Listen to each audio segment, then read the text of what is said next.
Dr.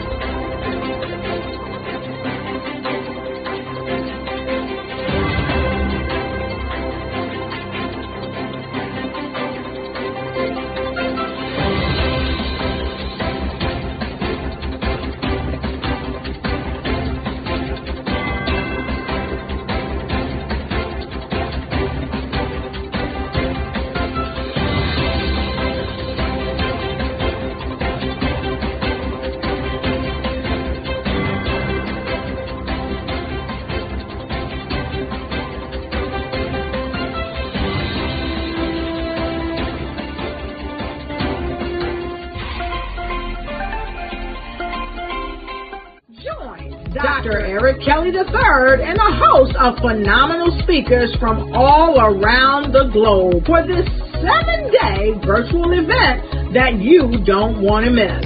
The mission of the Black Business Expo is to raise scholarship money from kids all the way from high school, all the way from college. The Black Business Olympics is one of the largest Black business showcases in the world. It is an opportunity for businesses and companies to showcase their businesses globally.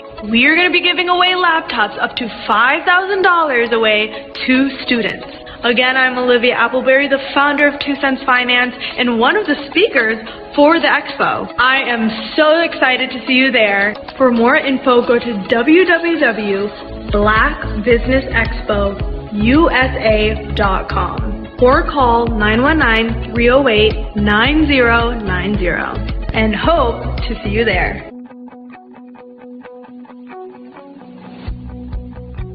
I am Black Business.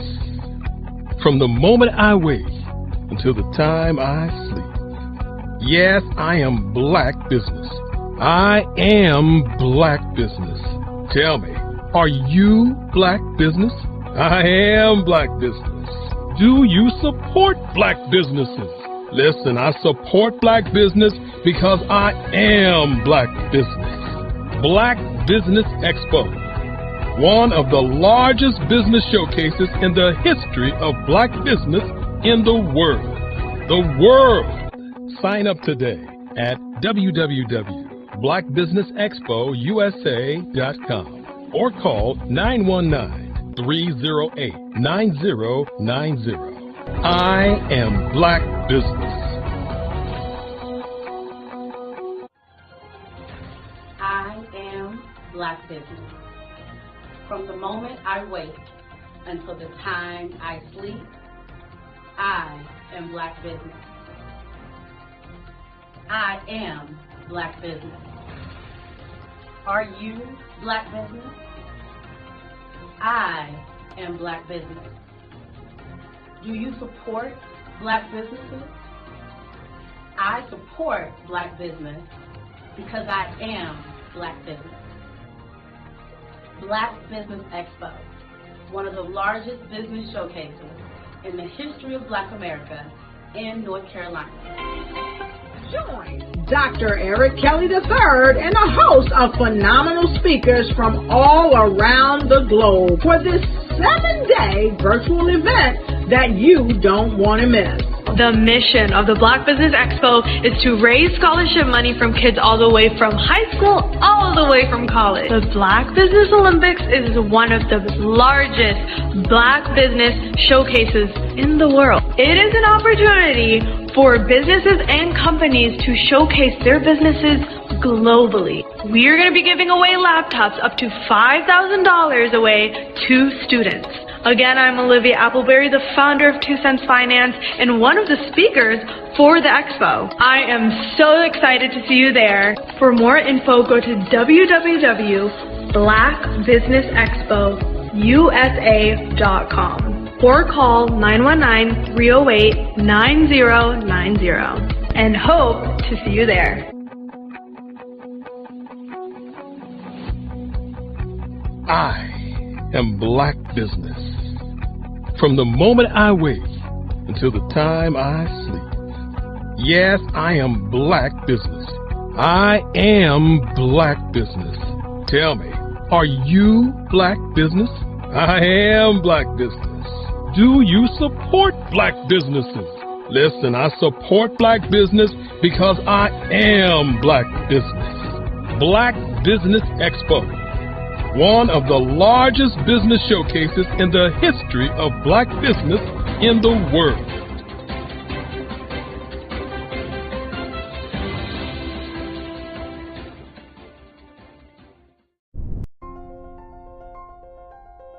What if you could build your own city? A place where every child can find nurturing people to help them achieve their full potential. A place where every adult can access job training support. Where health education is abundant. Where social justice ruled the land. A place without limitations. Welcome. You have arrived at STEM City, USA. It is what every city should be. A safe and trusted community where you find people and resources to help you become everything you are and beyond. STEM City is unlike anything you have ever experienced. It is a digital twin of the world around you, only better. STEM City is about energy and soul renewal. It is more than a digital world. You can almost feel the power of live cultural events, music, and theater. STEM City promises a better future for children with caring mentors and hands-on activities with dedicated tutors to support our youth. STEM City is your passport to a healthy lifestyle with weekly events addressing our community's many issues. STEM City is your financial well-being with helpful information on wealth management, career advancement, job training, and so much more. STEM City is the community you deserve. It is the city where your dreams can come true. STEM City USA, a place in the sky that is accessible to all who reach for the stars.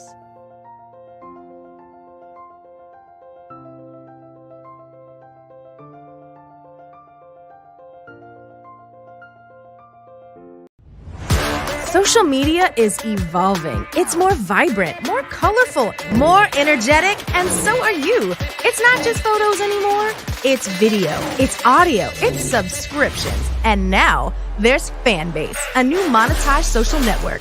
Fanbase delivers the complete native app experience with full content monetization for every user. No algorithms that shadow ban your engagement or growth, and no ads. Follow anyone for free and subscribe directly to your favorite creators for $4.99 a month. Plus, show some love by tipping on any post. Also, make a Fanbase page and monetize your content the same way.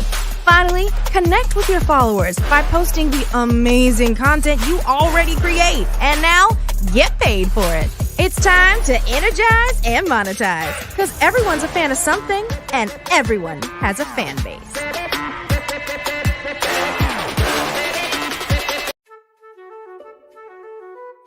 This is Dr. Arnold T. Petsworth. He's the owner of Petsworth Vet World, a veterinary clinic in Hopton, Connecticut. His patients include dog, cat, frog, fish, Goldie, dog, and this alpaca. Due to doctor-patient confidentiality, we can't tell you their names. Business at Vet World was steady, and then quarantine hit. Neighbors brought new four-legged friends into their homes. Bunnies. Bunnies everywhere.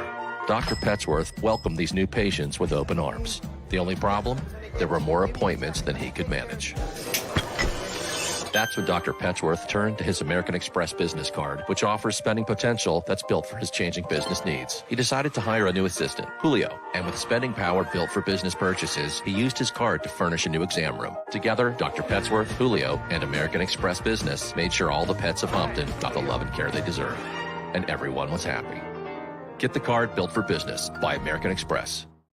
Absolutely. So our coaching program help people that have the lack of time, that lack strategies, and lack the confidence to go after their dream life. So we help them implement tools. We help them implement, I love to leave the inherited lack of finances or the education behind finances. But it wasn't until I lost my firstborn, my only son, that life changed for me. And where I was going after it all, living the corporate life, hit my 6-figure income, and living in my dream house with my dream man, driving my dream car. Wow. I nearly lost it all. Wow. when I lost my son. And so I realized it only takes one financial catastrophe that can change your entire life. That's what made me start All New Beginnings. Because no matter what's going on in life, there's a new beginning. And because of that, we develop a program called Wise Minded. My little slogan is, don't just dream it, let's live it. If they want to connect with you or work with you, what is the best ways for them to be able to do that? Well, for my social media guru, you can connect with me on every single social media platform as Tanya T. Wallace. 5-Star BDM, Brand Development Masters, is a professional consulting and advisory group keenly focused on business development services for the small to mid-sized business and entrepreneurs. Although every business is unique, they often share business development challenges that can be addressed through smart branding. Services include process improvement and operations, digital strategy and transformation, business intelligence, digital marketing, and personal branding. Our business and personal branding company has helped a number of professionals and organizations to optimize and grow. This results in more business, more opportunities, better reach, positive outcomes. Visit www.5starbdm.com today to learn more.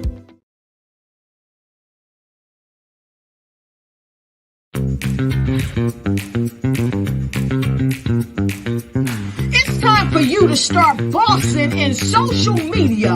For all your social media needs, you've come to the right place at the right time to get your website designed, landing page, social media platforms, and get the training you need to get in front of the people that's ready to buy your products and services. Let me train you with StreamYard, Zoom, Clubhouse, and much more. And let me help you get your virtual professionals, not assistants, because assistants can only assist you, but the virtual professionals can give you that professional flavor that you need to expand your reach and increase your revenue. Jump on in and get in where you fit in and start boxing today.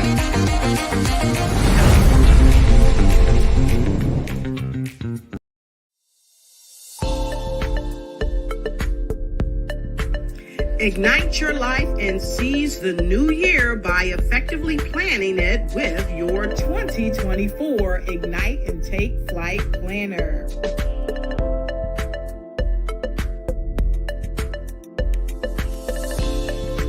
It's time to navigate your success with strategic project management. Win with inspiring quotes from inspirational people that will guide you to the success you deserve.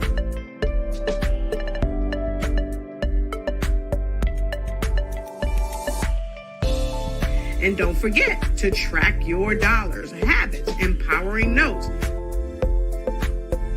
and connect with dynamic brands.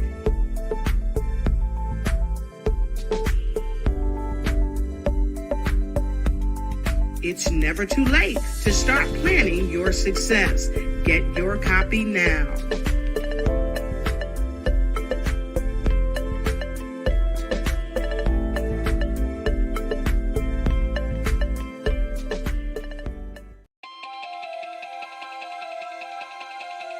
Could you live without income for the next year, 2 years, 3 years, maybe even 5 years?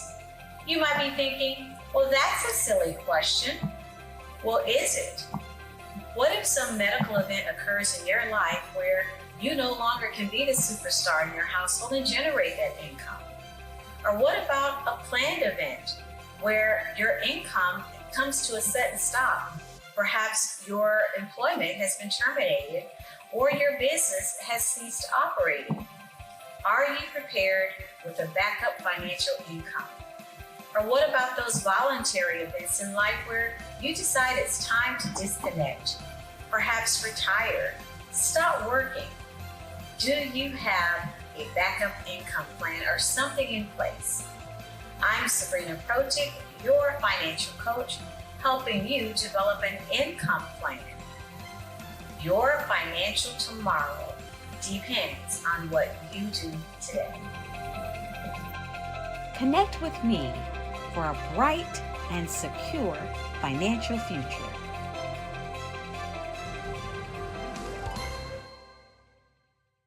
I was born in a little village on the island of Haiti. Many deadly diseases pounded me. It is as if they were on a mission to end my existence on this earth. I refused to give up.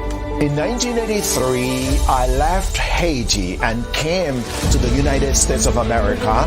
And I came with $5, 2 shirts. I didn't speak in English. I came to Atlanta. I got a job. I was a doorman. I was a doorman with a dream. What I used to come on stage. I'd rehearse this moment that I'm standing in front of you. That's the power of a dream. Maybe today is the day you begin acting as if you already have it. And then step out with full force. Take a risk. No condition is permanent. Don't let your situation distract you. You are chosen. You are called. You are born for a purpose in this life. Are you a forward-thinking entrepreneur or business owner? The world is changing faster than ever, and it's time to pivot and adapt to the future. Hello LLC is here to help you do just that. Hello stands for helping enterprises leverage leading-edge optimizations. Our innovative solutions can streamline operations, reduce overhead costs, and give you a competitive edge in a market projected to reach $5 trillion by 2030. By pivoting to the metaverse, businesses can tap into a rapidly growing market that is projected to be a significant part of daily life for 25% of Americans by 2026. As a full digital metaverse agency, the Hello LLC can help you create custom solutions to streamline operations, increase productivity, reduce costs, and drive brand recognition. Why should you pivot to the metaverse with the Hello LLC? By leveraging cutting-edge technology, you can provide immersive experiences for your customers, expand your global reach, and unlock new revenue streams. Contact us today to make the pivot.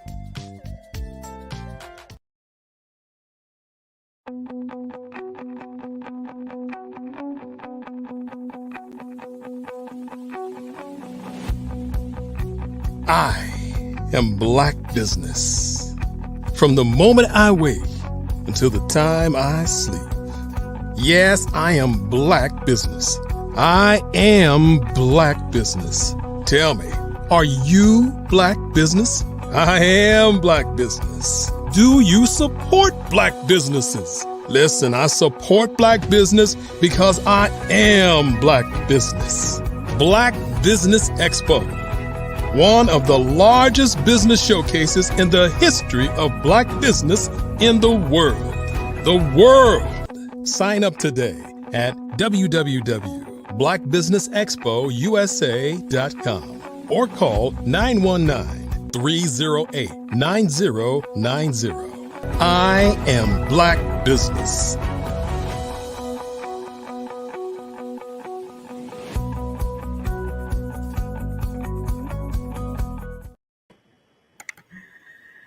Good morning, good morning, good morning, everyone. I am so happy to be here today, and I'm certainly glad that you are with us this morning. Good morning, business owners, entrepreneurs, thought leaders, and corporations. Welcome to the Black Business Network. My name is Dr. Lotus Rashay, and I'm your business moderator for this morning on the Black Business Network.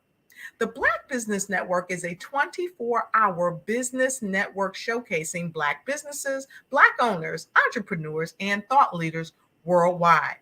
We have speakers from North Carolina, London, Singapore, Africa, Japan, and cities all over the United States. The Black Business Network is a global community sharing its business knowledge, empowerment, inspiration, and what we do is we help to educate businesses about, you guessed it, business. And this morning, as we start, we have a phenomenal speaker that's about to grace us. Our first speaker is Daryl Anderson. Let me tell you a bit about Mr. Daryl Anderson. Dr. Daryl Anderson, or Daryl B. Anderson, is the bereavement coordinator for the Bishop Chaplain, or I should say, and the Bishop Chaplain of Pruitt Health Hospice at Atlanta, Norcross, Georgia. In addition, he's also a seasoned lead bishop with over 28 years of experience in increasing responsibility in congregational leadership. He engages in community missionary work and faith-based outreach and devising strategies to sustain long-term operational goals. Also, he has a number of accomplishments to his pedigree. He is also a jail and hospice chaplain and a bishop. He's attended the Center of Chaplaincy and Clinical Pastoral Education at the Care and Counseling Center of Georgia.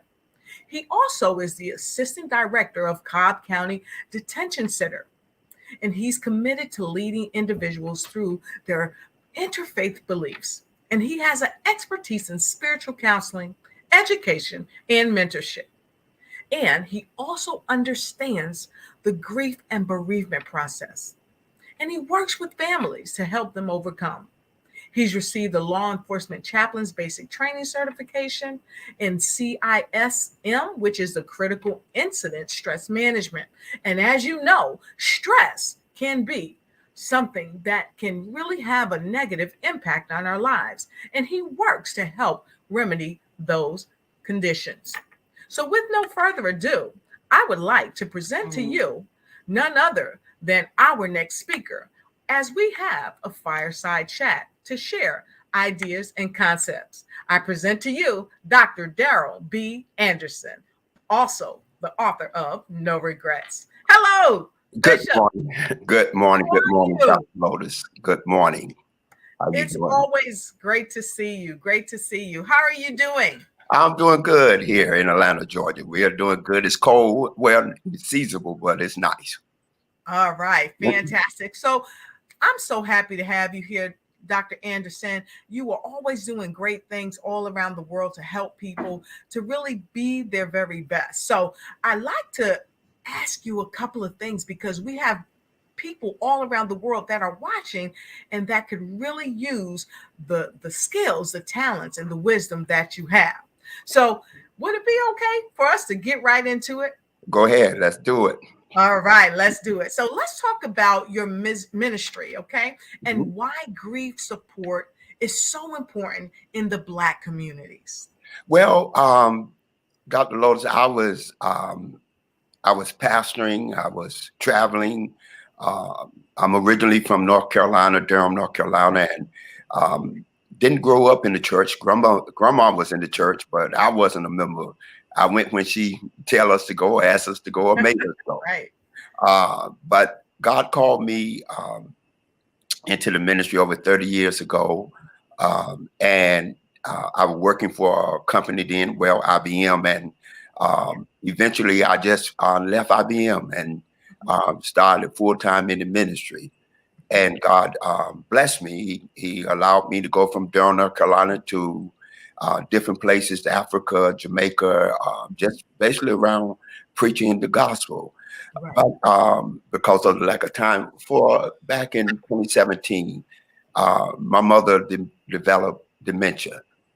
And she was a single mother, did great. I mean, a marvelous time. She just raised 3 kids, basically by herself. Don't mean she didn't date. We didn't know she was dating, but she dated, right. But all that. But still, she made sure she put her kids first. Right. And she made sure, me being the oldest, that I took on the responsibility of looking after my brother and sister. And so that was instilled in me from early on. Right. About to bring it together. When she developed dementia, she was very smart, and she told me exactly what was going on. She said, before it happened, she said, this is what's going on. I can't remember things, because she always was into some kind of the healthcare or taking care of people type thing. And she said, this is what I want you to do. And being the oldest, I didn't question her. I said, well, let me do what you asked me to do. Right. And that's when it all began to unfold. The POA, understanding what a POA is and how to take care of someone and everything that was needed. But I was at that point just walking through it, didn't know it. And then when she had to go into a facility, I was calling around and I found out that being a dementia patient, she only could go in a memory. So Doc, let me stop you for one moment here, because some of us may know what a POA is, but for some of us, we may not know. So tell us what a POA is. The POA is the power of attorney. You have to you have to have that. Even though I'm her son, I was her oldest son. That was still necessary. I just couldn't attain and do what I wanted for her without having that POA. Right. And so I had a lawyer to draw that up, as well as a POA for the health care. Because when you put it, she goes to a hospital, they want to know, are you the medical POA part of it? Right. So I had to have that done. And like I said, it was just, you can even now with just so much at that one time that it took me by surprise. But I walked through it. With God help, I walked through it. And while she was in the medical center, they asked eventually would she like to go into hospice. And coming from a Black community, cultural, you know, heard all this stuff about hospice, the myths about hospice. And now that I know they missed, now I told them, no, you're not going to kill my mother. You're not. But the lady educated me on hospice.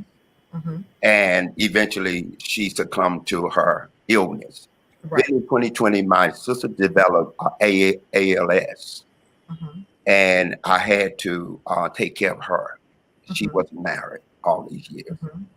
And I saw her going from mobility to where she couldn't even move her fingers.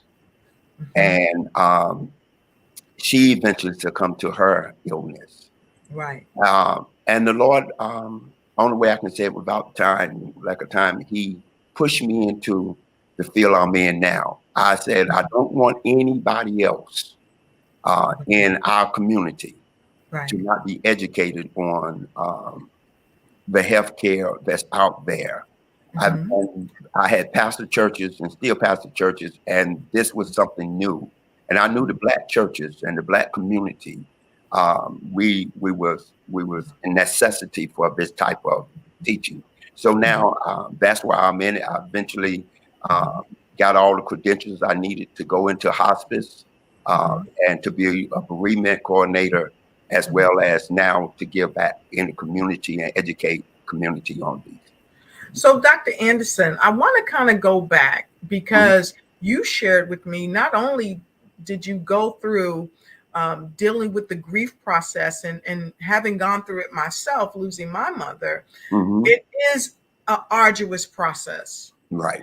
And you shared that you had to, not only while you were taking care of your mother and going through the grief and the loss process, you had to understand what a power of attorney was. You had to deal with the medical personnel. You had to also deal with your families and your own internal struggles. And so there must have been a lot of grief going on there. And so because of that, and then you had to turn around and deal with your sister, which I can only imagine had to be just devastating. So that, from what I'm hearing, that really compelled you to really focus on the grief process, not only how to help heal yourself and help your family members, but help your parishioners as well. So I think this is why it's so important about the grief process and understanding how to support people, because a lot of times people are going through it for the first time. They've never experienced it.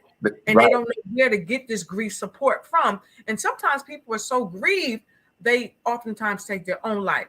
So is that a few of the components why it's so important for especially people of color? Because a lot of times we don't go and get what we call counseling or therapy.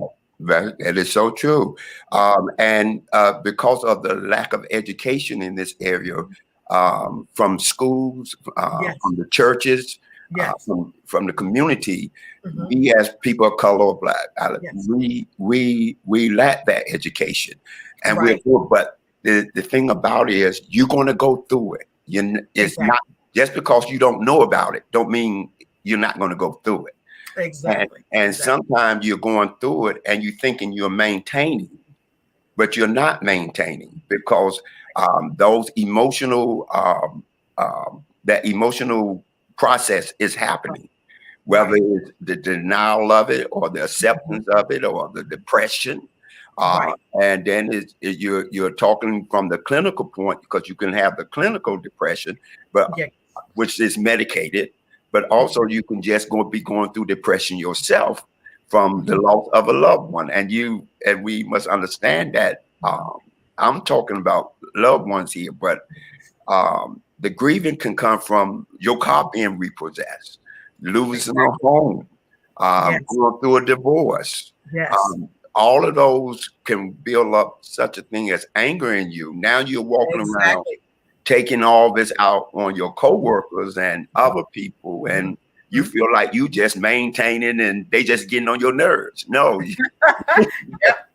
So Doc, let me ask you this. How can the church and church leaders play a very important role in this, what we're sharing, but also in the post-pandemic era, because we're still recovering, if you will, from that era?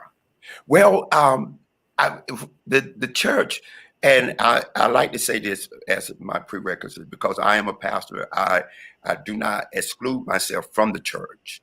When I talk about the church, I'm talking about myself. I'm talking about pastors. I'm talking about myself. I'm talking about bishops. I'm talking about myself. I'm throwing myself in that pot. Right. So, but in the Black churches,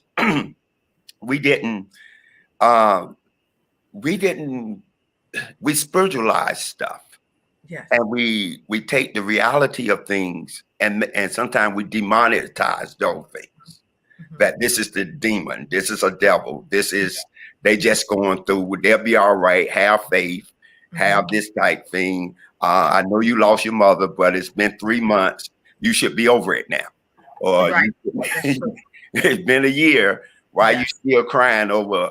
If you really love the Lord, you should be okay now. And then if you're married, your spouse trying to understand why you can't function no more in the roles that you were functioning in, and that can lead to a divorce. That can lead to someone cheating, and all that. And there's so much internal things going on there and because again, education is so important. That's why I'm so committed now in holding. Each month I'm holding these support groups, and the first part of that support group is education. Right. Then I allow people to get up and talk about their loss, because I'm bringing the resources that God has brought in my life back into the community. Yes. The RN, the CNAs, the doctors, the social workers, to let you know what's out there. Yes. Prior to mom or dad or somebody being lost. So a lot of people are still dealing with grief after the pandemic, and they're back in churches now.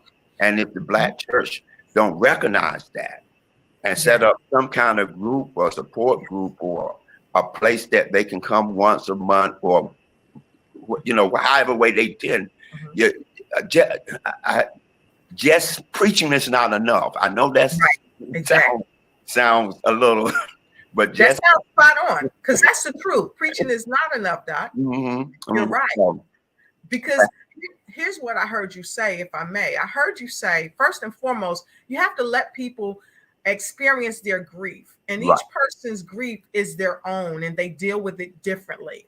And I also picked up from what you were sharing is that churches must understand that even though we're transitioning from the pandemic and ushering into another phase of life, we have to understand that there are still remnants of those. People lost a lot of people, lost their jobs, lost their homes, like you shared. And so there's still some residual feelings from that. And the churches must understand, and the leaders must understand that these things are occurring. And here's a real key component that you shared. They must be equipped to deal with the people by going and getting these certifications so that they can help people. And you talked about the different levels of grief that people are feeling. Some people are feeling emotional grief, they're feeling depression and things of that nature. But here's another caveat to that. They also are feeling spiritual depression and sometimes spiritual disconnect, especially when they've lost a loved one. They're questioning source energy. So with all that shared, I wanted to circle around and ask you this, because you talked about the different levels, if you will, of the depression or different stages of experiencing grief. So let's talk about some of the stages. Can you tell us maybe one or two stages that we might experience when people are going through grief? Sure. There's different stages. One source is there are 5 stages, and the different stages as we experience, but they have them in order, but you don't have to experience them in order. That could be denial, that can be of depression, acceptance. Eventually, you're going to accept that this is what happened. Anger, people can become very angry, emotionally disconnected from life. And with all of that, they also breed things as suicidal. People now, I don't want to, mom gone, I don't want to be here no more. Exactly. Especially in different times of the season of the year. People can become so overwhelmed with things and with issues. And trying to remember at different celebrations that mom was there, dad was there, but now that chair is empty. And we're staring at this empty chair now. So those are emotional facets in our lives that disconnect us from life. And the sad thing about that, Dr. Lotus, is that we thinking that we are coping. And even the person who's going through thinking that they are coping, that I'm okay. Well, I know it's been a month now. How you feeling? I'm okay. I'm okay. God got me. God got me. He's doing a work. I'm still working. I'm still moving. But yes, you're externally you're moving now, but internally you're hurting. And if you don't understand that hurt that you're going through, it's going to be very painful. One of the things that happened, I told you I was very transparent in my mother and my sister, and that was in a 4-year period there. I lost both of them. Right. Immediately after my sister passed, that was in 2020, the year of the pandemic. She passed July the 2nd. And the next month, I did a stay of 5 days in the hospital. I thought it was COVID, and found out that it was not COVID. I had been so much under stress that my sugar had went up, and I never had that experience in my life. Exactly. And you know what? I want to share with you. I know it had to be devastating, and I can attest to those type of occurrences, because when during the time I was losing my mom, my hair was falling out, I was losing pigmentation, and when you talk about people committing suicide, not committing, but people that are suiciding, you know what, Doc, I found out that people often don't suicide the same way. You can lie in bed, because God knows when my mom left here, I was ready to go with her, but I didn't want to eat. I didn't want to talk to nobody or anything like that. So and we deal with it in different ways, but this type of loss affects us on a cellular level. And that's why oftentimes our blood pressure will raise and we have all manner of illness going on in the body. So let me ask you this, because you said something really important. A lot of times people say, I'm okay. And they just keep pressing on and keep pressing on. So I would like to invite you, all of our viewers, please write this down. Take these notes, because this is powerful. So Doc, I want to ask you this. What might be some of the emotional signs that a person may be experiencing? Sure. If some of the emotional things that might be experiencing, again, the physical part is that, like you said, the hair loss, the isolation, not being wanting to be involved or go places, feeling that I need to be by myself all the time. I'm just here, and I want to be by myself. Spiritually, I have had people where they're not going to church anymore. I'm not going to go back to the church. The church wasn't there for me. The people in the church is not there for me. I have those who call me from different parts of the country and say that they were married for 30 years and now they have to pay all the bills themselves. They have to do different things for themselves. So it's so much that you can experience and go through. Again, the stress. Stress is a silent killer. I like to say it that way. That's not a medical term, but it's a silent killer because you don't know that you're stressing. You don't know the effect that internally your body is going through. High blood pressure, diabetes. It can raise your sugar or lower your sugar. All these things can be part of the signs that things are going, that your body is going through. Being lack of concentration. You can't stay focused on one thing too long. Your memory is gone. You can't remember. Well, I thought I put this over here, but now I can't find it anymore.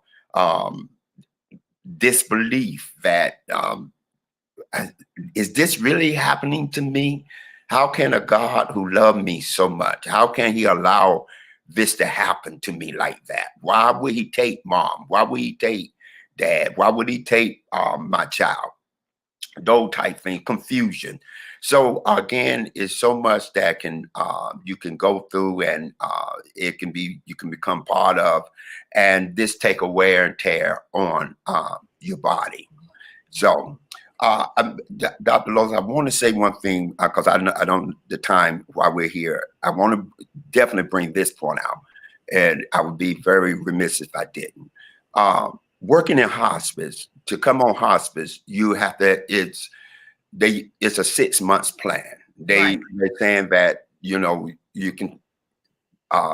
They give. God is the only one who knows when you're going to pass. But the hospice people say in order to be diagnosed to come on hospice sick. Right.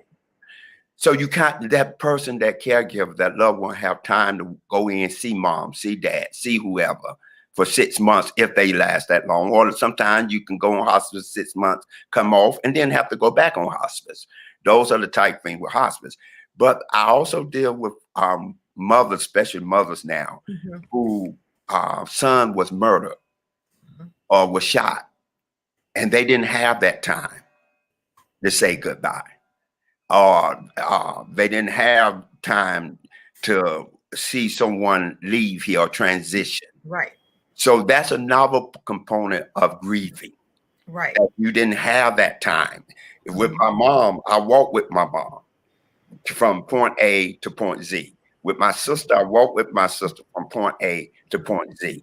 But then now, as I'm out here in the community, I'm getting people who didn't have that time to walk with that person. They said goodbye that morning, and that person didn't make it back that night. Right, right. And that's a whole different ball of wax. So, Doc, we have given so much to all of our viewers in regard to how we're transitioning from day to day, and how you help people and how leaders can help people when dealing with grief as well as challenging times in their life.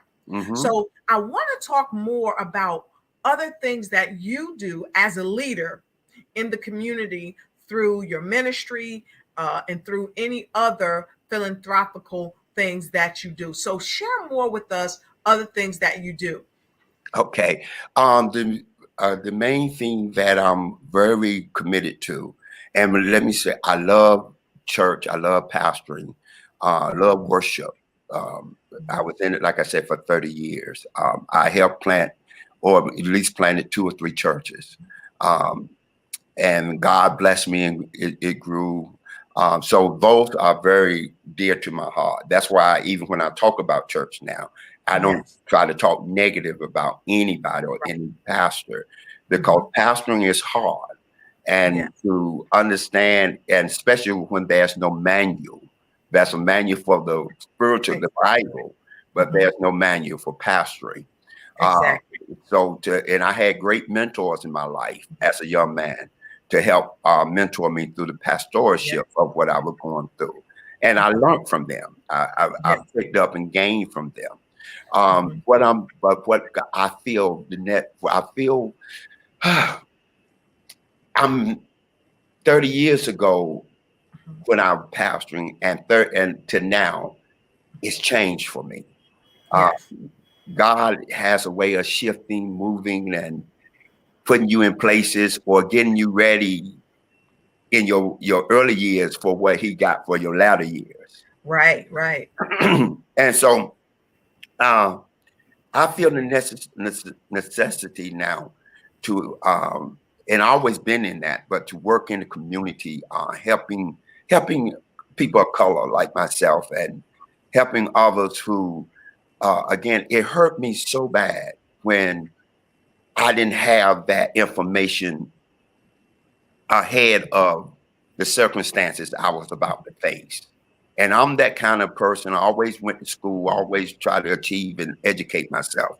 But then this caught me off by surprise.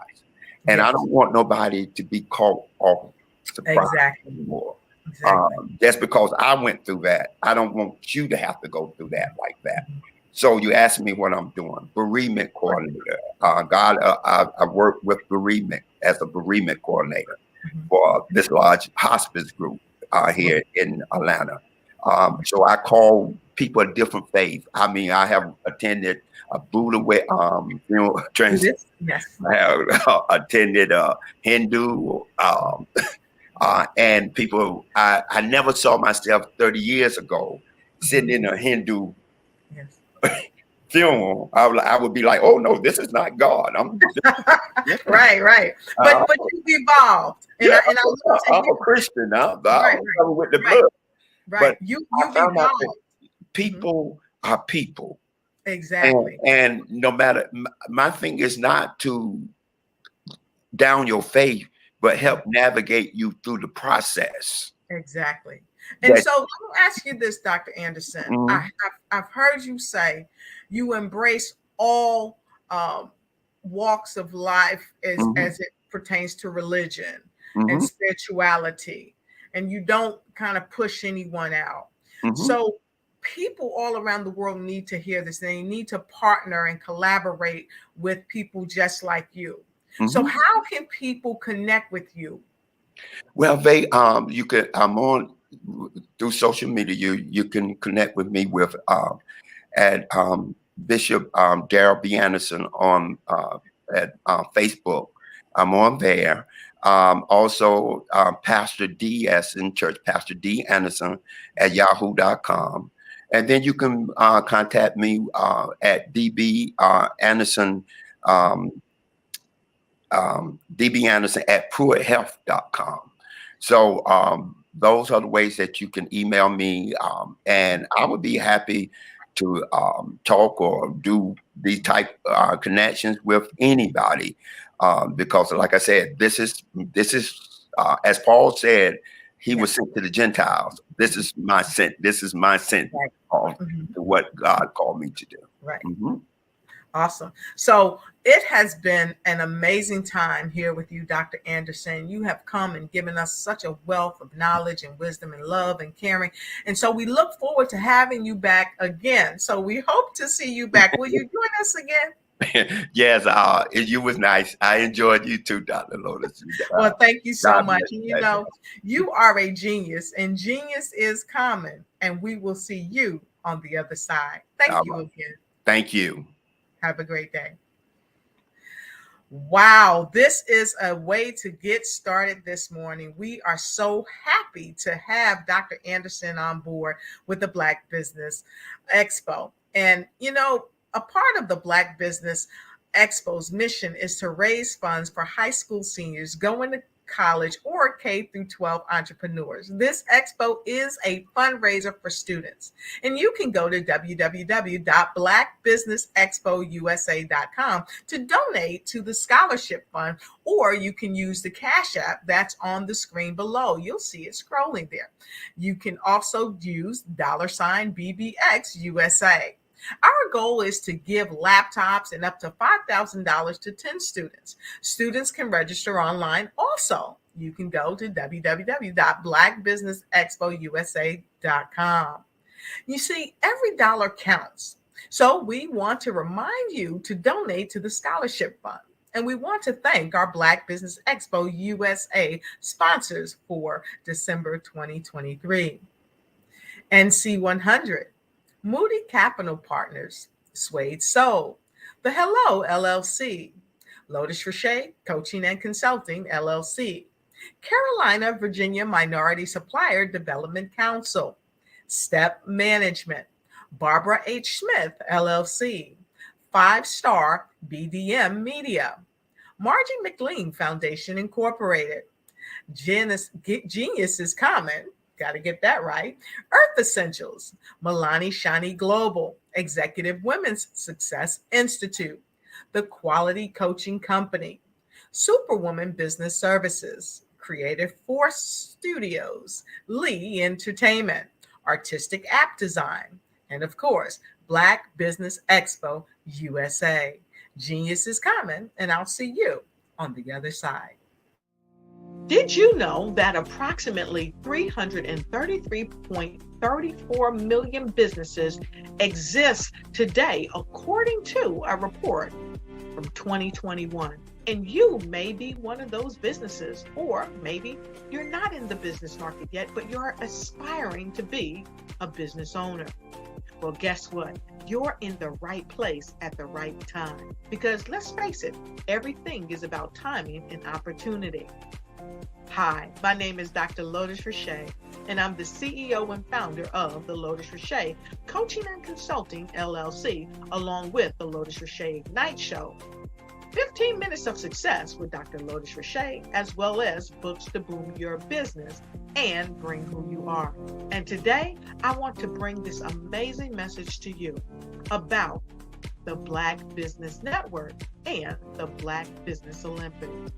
See, the Black Business Network and the Black Business Olympics is designed to help people just like you, that's right, that look like me, to take their business to the next level. Not just in your front yard or your backyard, but globally.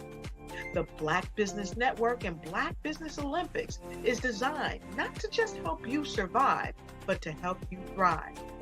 So join us today as we come together with businesses all around the world to support our students, our children, our young teens, our young entrepreneurs. What we do is we come together to help raise funds for students who are aspiring to be business entrepreneurs, who are aspiring and who are thriving in college.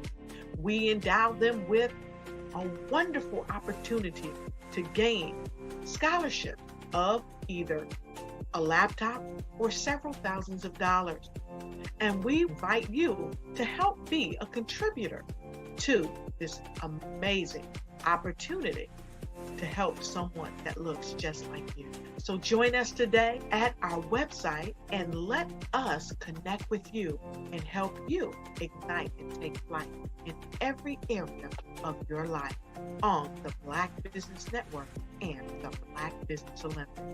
I'll see you on the other side. Prepare for what's coming and dominate in economic winter. Stand strong and thrive by showcasing your great products and services globally through the Black Business Network and Black Business Olympics. The Black Business Network has showcased over 2,000 companies with over $7 billion in sales each year. Over 10 million attendees have viewed the rebroadcast each month. Through the Black Business Olympics, unique styles of business training and mentoring are turning students into business owners and entrepreneurial warriors who will dominate in any economy. Gain the ultimate advantage of the Black Business Olympics, 7 days of unbelievable topics and speakers speaking around the globe. Donate your time and experience to provide expertise and scholarships to students worldwide and change the world. Now, more than ever, new insights, tools, strategies, and capabilities are needed. This is your chance for a major presentation to the world. Fill out the form and join the more than 2,000 speakers who have presented to over 200 countries. Join the Black Business Network streaming live into the Metaverse, STEM City, Black Multiverse Enterprises, Hulu, Amazon, YouTube, iHeartRadio, Apple, Facebook, LinkedIn, Pod TV, IBM TV, Spotify, and Google Podcasts. Sign up today. Spaces are limited, and we will see you there.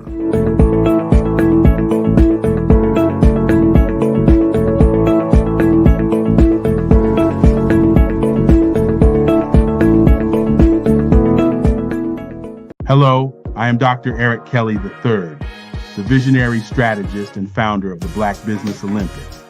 I invite you to showcase your Black-owned businesses on the Black Business Network global stage. The Black Business Olympics is a global Black Business Network platform that propels Black-owned businesses into the international spotlight. By showcasing your business on the Black Business Olympics platform, you can reach a worldwide audience of potential customers, partners, and investors. You can also establish yourself as a thought leader and expert in your field, attract lucrative partnerships, and more speaking engagements. In addition, the Black Business Olympics platform provides a valuable opportunity to connect and collaborate with like-minded entrepreneurs and business professionals from around the world. This can lead to new business opportunities, ideas, and relationships. Finally, by sharing your story and expertise on the Black Business Olympics platform, you can inspire and empower others. This is a powerful way to make a positive impact on the world and leave a lasting legacy. If you are a Black-owned business owner, I encourage you to seize the opportunity to showcase your business on the Black Business Olympics platform. It is a once-in-a-lifetime opportunity to make an indelible mark on the world. Be one of the 1,000 visionary entrepreneurs who are changing students' lives, shaping industries, and leaving an unforgettable legacy for their families.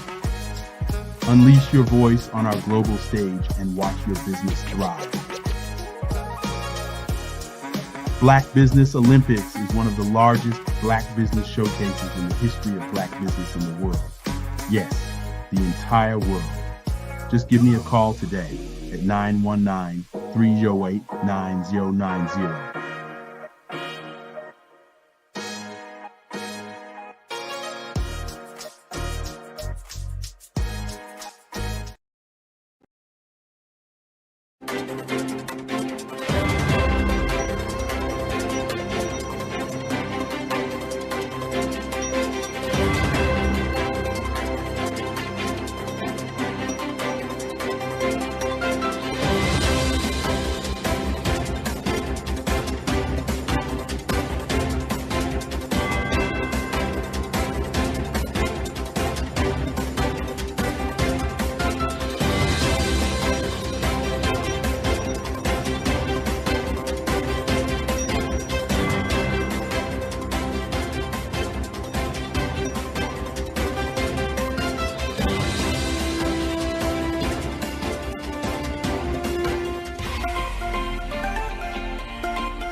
Dr. Eric Kelly III and a host of phenomenal speakers from all around the globe for this 7-day virtual event that you don't want to miss. The mission of the Black Business Expo is to raise scholarship money from kids all the way from high school, all the way from college. The Black Business Olympics is one of the largest Black business showcases in the world. It is an opportunity for businesses and companies to showcase their businesses globally. We are going to be giving away laptops up to $5,000 away to students. Again, I'm Olivia Appleberry, the founder of 2 Cents Finance and one of the speakers for the expo. I am so excited to see you there. For more info, go to www.blackbusinessexpousa.com or call 919-308-9090 and hope to see you there.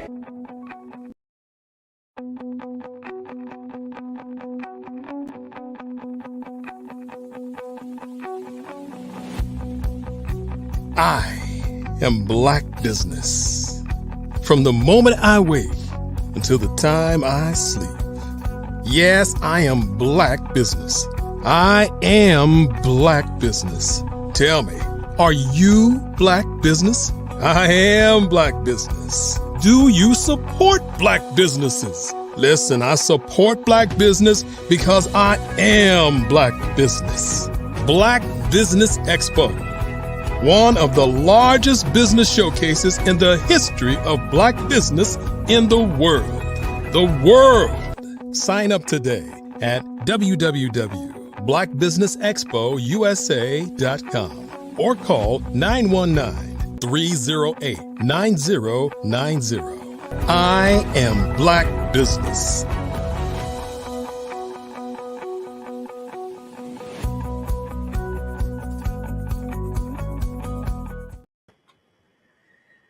Hello and welcome back to the Black Business Expo. This is another amazing day for us to communicate with you, everyone around the world.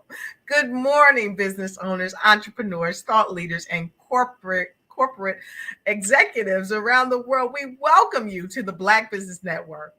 Hello, my name is Dr. Lotus Richer, the CEO of Lotus Richer Coaching and Consulting LLC and the host of the Lotus Richer Ignite Show. And I am your business moderator for this morning for the Black Business Network. You see, the Black Business Network is a 24-hour business network showcasing Black businesses, Black business owners, entrepreneurs, and thought leaders worldwide.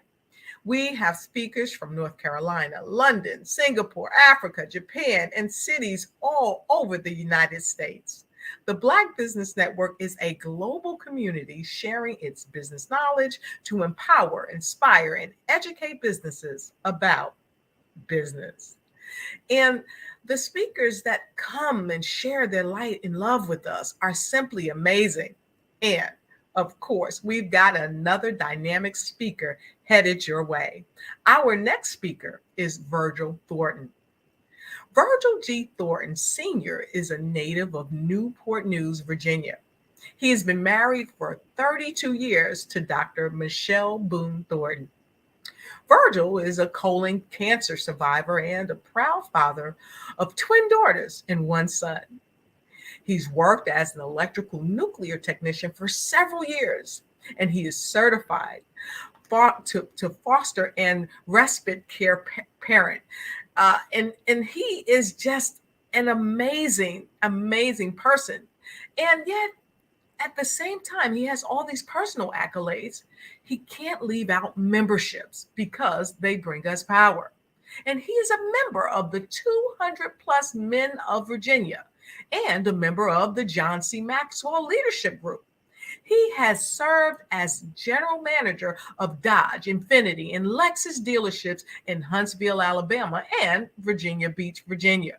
And he's worked in the automotive industry for over 25 years. Mr. Thornton has owned several businesses in the food service and recording industries.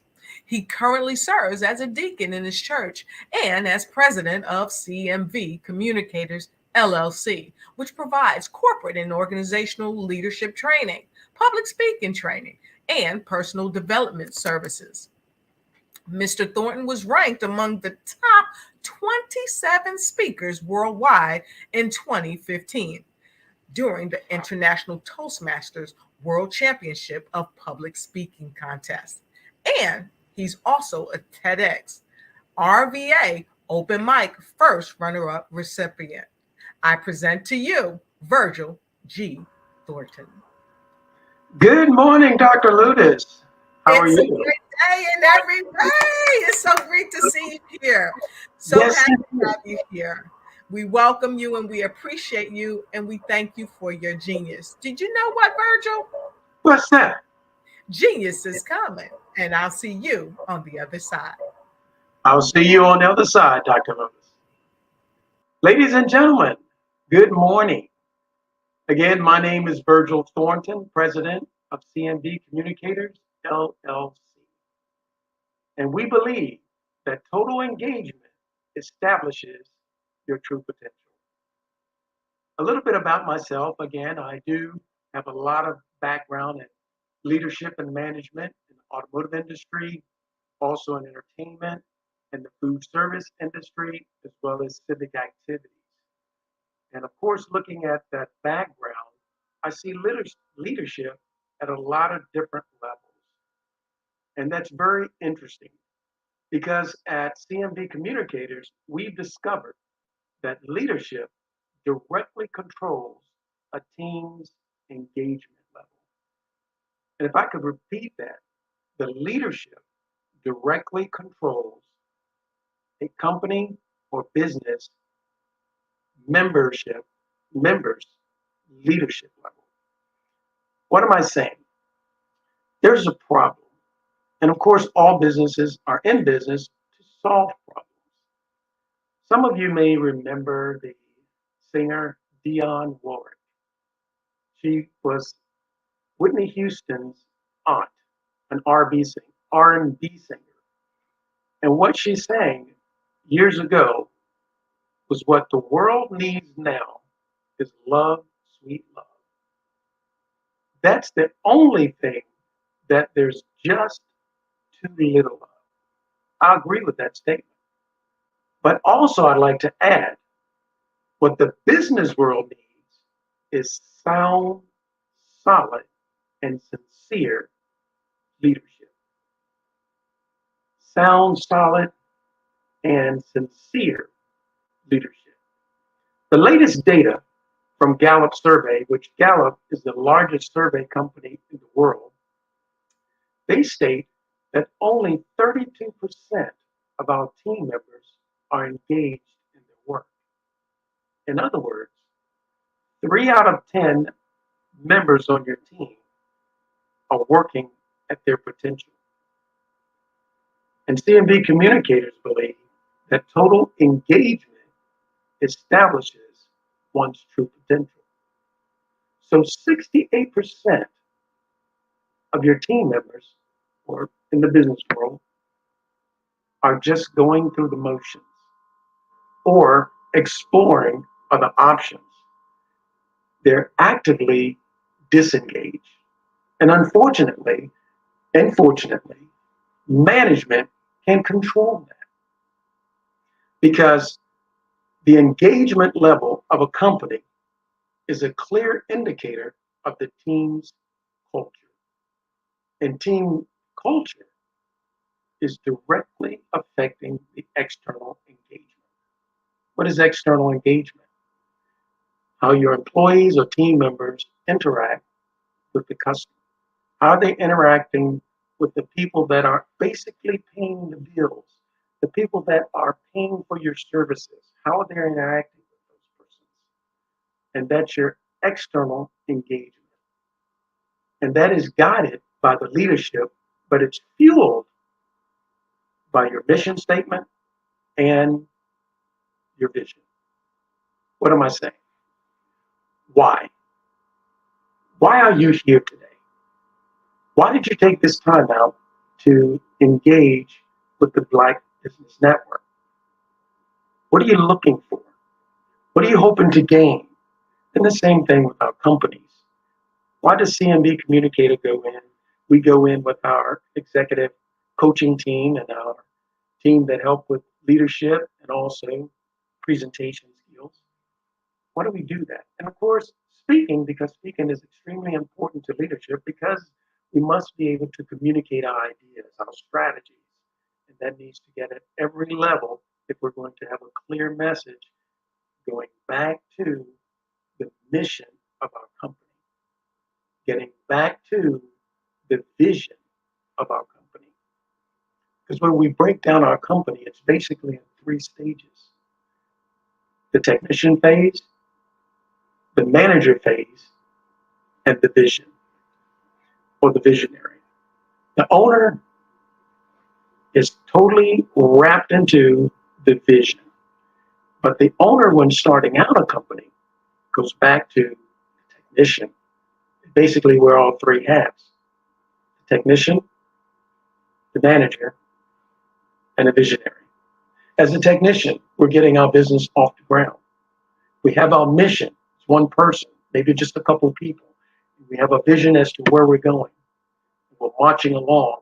Then as our company expands, we get into the management stage, which is basically that second level of leadership. First level being leading ourselves. We must be able to lead ourselves before we can lead anyone else. So once we do start leading a team and getting into that management phase, not to confuse leadership with management. Management, we're basically looking at our plan, our strategic marching orders, and we're following those procedures. Leadership is generally dealing with people and how we're engaging with our team. So as we move from that technician phase and getting our business started and getting it moving along, and we get more persons involved, and then we expand to the management phase, and now we have more people involved. That's when we're now building a culture. And our leadership has a lot to do with that culture. For instance, most people don't leave companies. They leave managers or bosses. So that engagement starts at that management level. And then as we were speaking about with the vision or the visionary, once we get into the visionary stage, we step away from so much of the managing of the company, and now we're strategizing where our company is going to go from the level that we were in with being the manager of the company to the visionary stage, and where would I like my company to be 3 years, 5 years, 10 years, 15, and some big companies 50 years, 100 years down the road.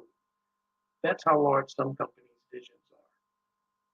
We're looking at Amazon. Amazon wasn't birthed just looking at coming out of the stage of dealing with books. It grew, and the vision was to get into what it's doing now, to be a competitor to Walmart, one of the largest retailers in the world. And now look at what Amazon is doing in their vision and where they're going from here. I've been in the automotive business for many of years, a lot of years, over 2 decades. And now you can buy a car, or getting to that point where you can purchase a car through Amazon. Amazon is looking way down the road as far as their vision. Amazon's also looking at its culture as a company. It's bringing on a lot of people, which creates issues for leadership. And they want that leadership message from the company's mission statement to be pure through every level of their company. What about yours? Everything we do, every touch point of our company should be engaging with our mission statement.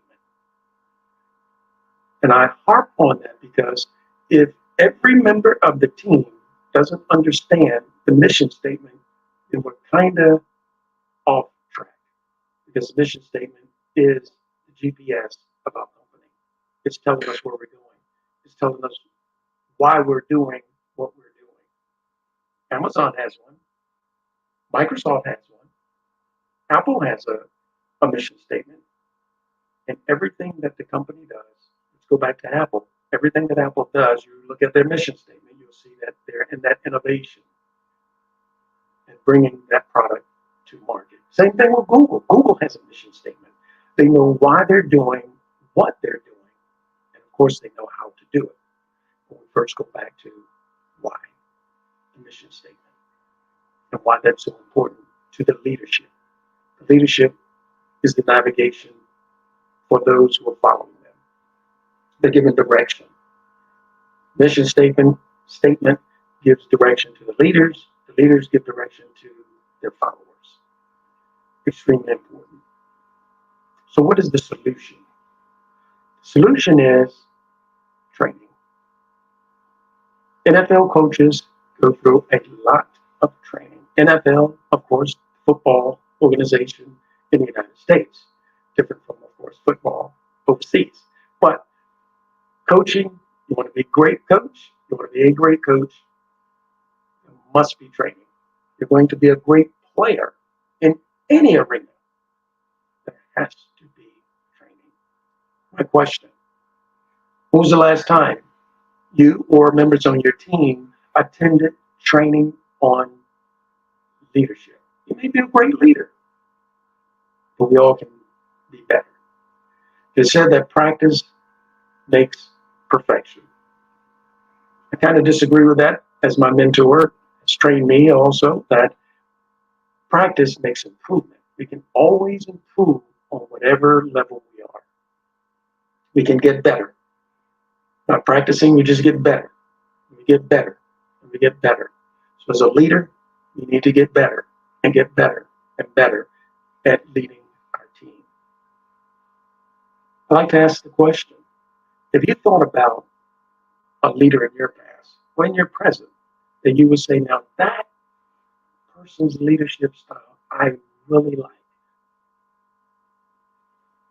It goes back to that person more so than just their leadership style. Because when we speak about a sound, solid, and sincere leadership team, sincere, the leader wanting to be sincere with its followers have to gain its followers' trust. The followers have to look upon that leader as a person they would aspire to become, or characteristics they aspire to gain from that leader. If we looked at it in the military and looking at leadership, sometimes it has to be authoritative, which is a leadership style. It has to give direction, and followers have to follow. There's no time to think about what you're going to do. We can't discuss it. We don't have that kind of time. It could cause lives. And of course, that's the extreme. But a lot of companies prefer CEOs who've actually been battle tested, meaning gone to war, because they dealt with a lot of issues that most people won't deal with, and they still keep their cool head about themselves. So when we look at that, leadership is extremely important. It's sincere. We understand that we're leading people and people's lives. So when we move from that technician stage of business to the manager stage of business, then we actually bring on people. And we need to be solid in our leadership, understanding our leadership style, understanding the leadership style that works best with our followers, and it can be different. Those leadership styles can change depending upon the personality of our followers, which is some of the things that we do at CMB Communicators. We go in and we look at a company, we find out on that scale, a 1 to 5, the leadership team, where are they? Most teams that we've found, and I challenge you to look at your team as well as other teams, is level 1. Level 1 being the position level of leadership. A person is brought in onto our team, a person is in our team, and they're promoted to that first level of leadership, position, Oh, I'm a manager, I'm a supervisor. So now I'm a leader. Yes, you do have leadership capabilities and you do have leadership responsibilities at that first level. But being a good and solid leader, not there just yet at that position. I've been there. I've been promoted to a manager and I loused it up. I mean, I did a really bad job. But of course, that's part of the learning process. Failure, well, success is failure turned inside out. We're going to fail at something. We learn from it and we move forward. We look at GPS systems, especially computer systems. Computer does a lot of things incorrect, but it does it so quickly, it's a split second, and it has the right answer. There's all these different answers that are wrong answers to get the right answer. So yes, all of us have things that we're working on. And of course, when I was promoted to that first level of leadership, thinking that, oh, now I have arrived, I have arrived. I had arrived to the first level, understanding that I need to get to the second level if we're going to be a solid team, if we're going to have followers reaching their goals, and our company reaching their goals, and our owner marching down the road to obtaining his vision. So that first level of leadership position, we're put in that position. Now what do we do? And when we go in as a coaching team, we find out where the managers are in their thought process and in their procedures and how they're interacting and engaging with their followers as to which level of leadership they're on. To get to sincere leadership, we must get to the second level of leadership. Permission. Yes, as a leader, we have to get permission.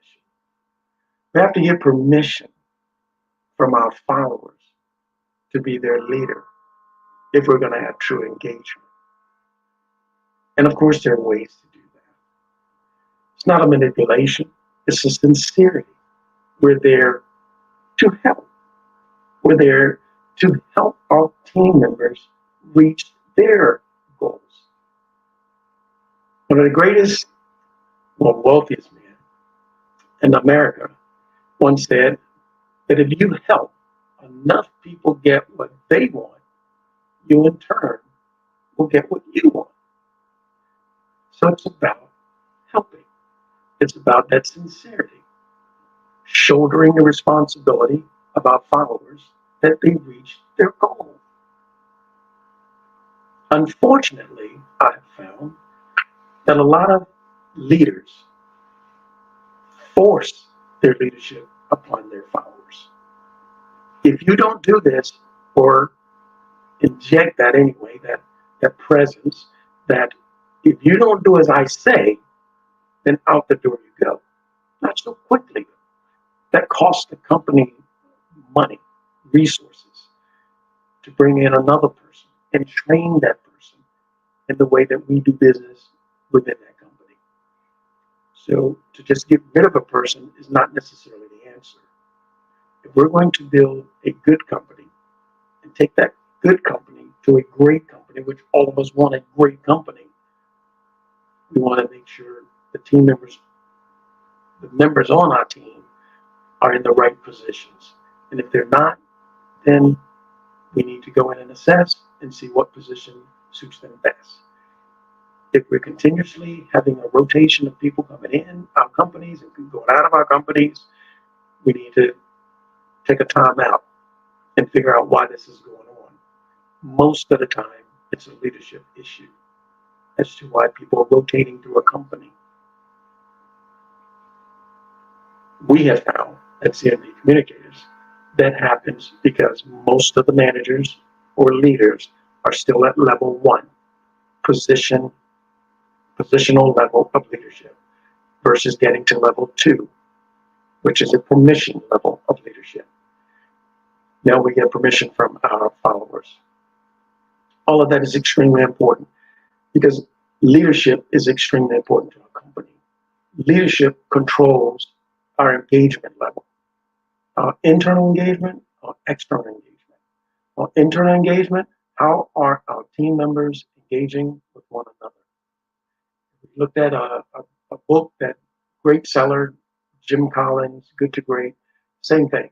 He goes in, looks at a company, and makes sure everybody's in the right seat.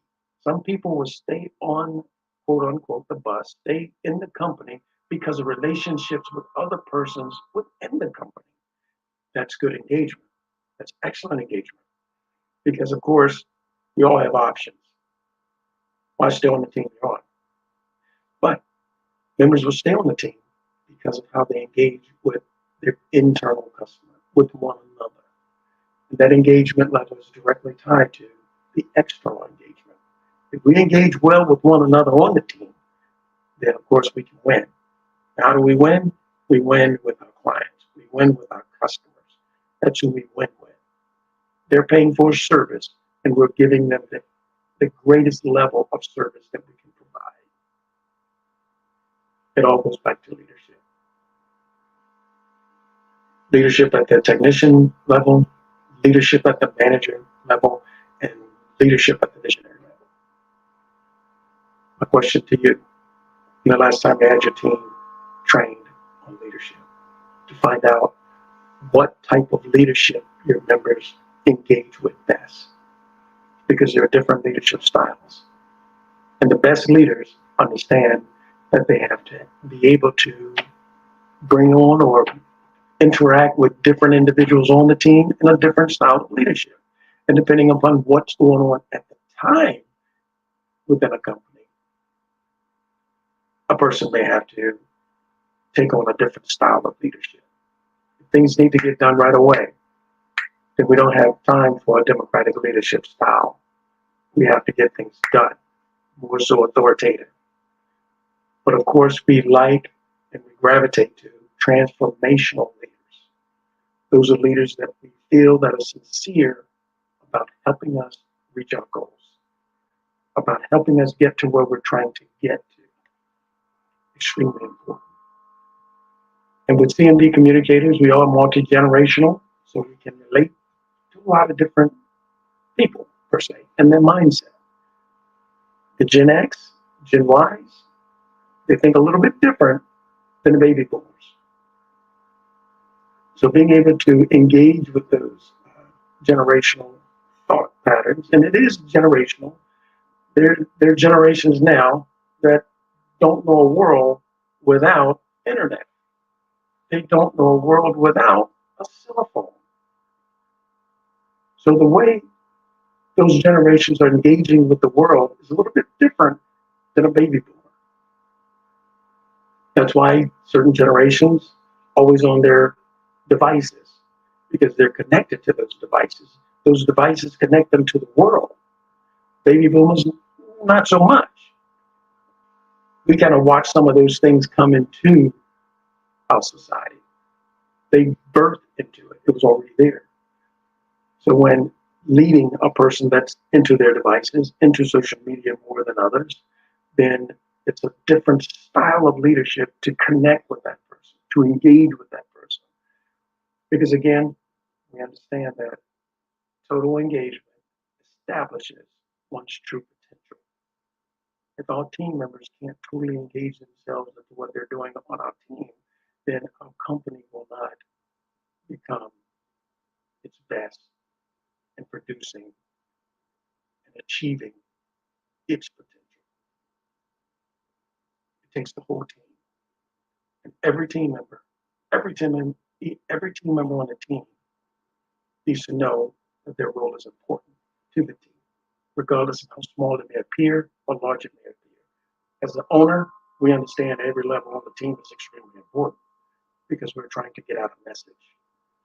That message to our end user, our external customer, those persons who are paying for our services. We want to give them the best service we can possibly give. The only way we can do that is have a great team led by a great manager and leader.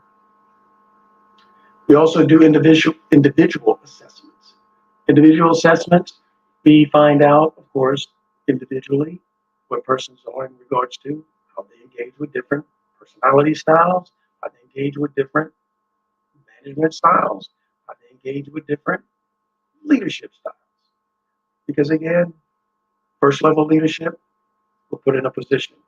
If we're going to get to second level leadership, where we're getting permission from our team members, then we need to sit back, not so much sit back, but step back and figure out how do I engage best with my followers?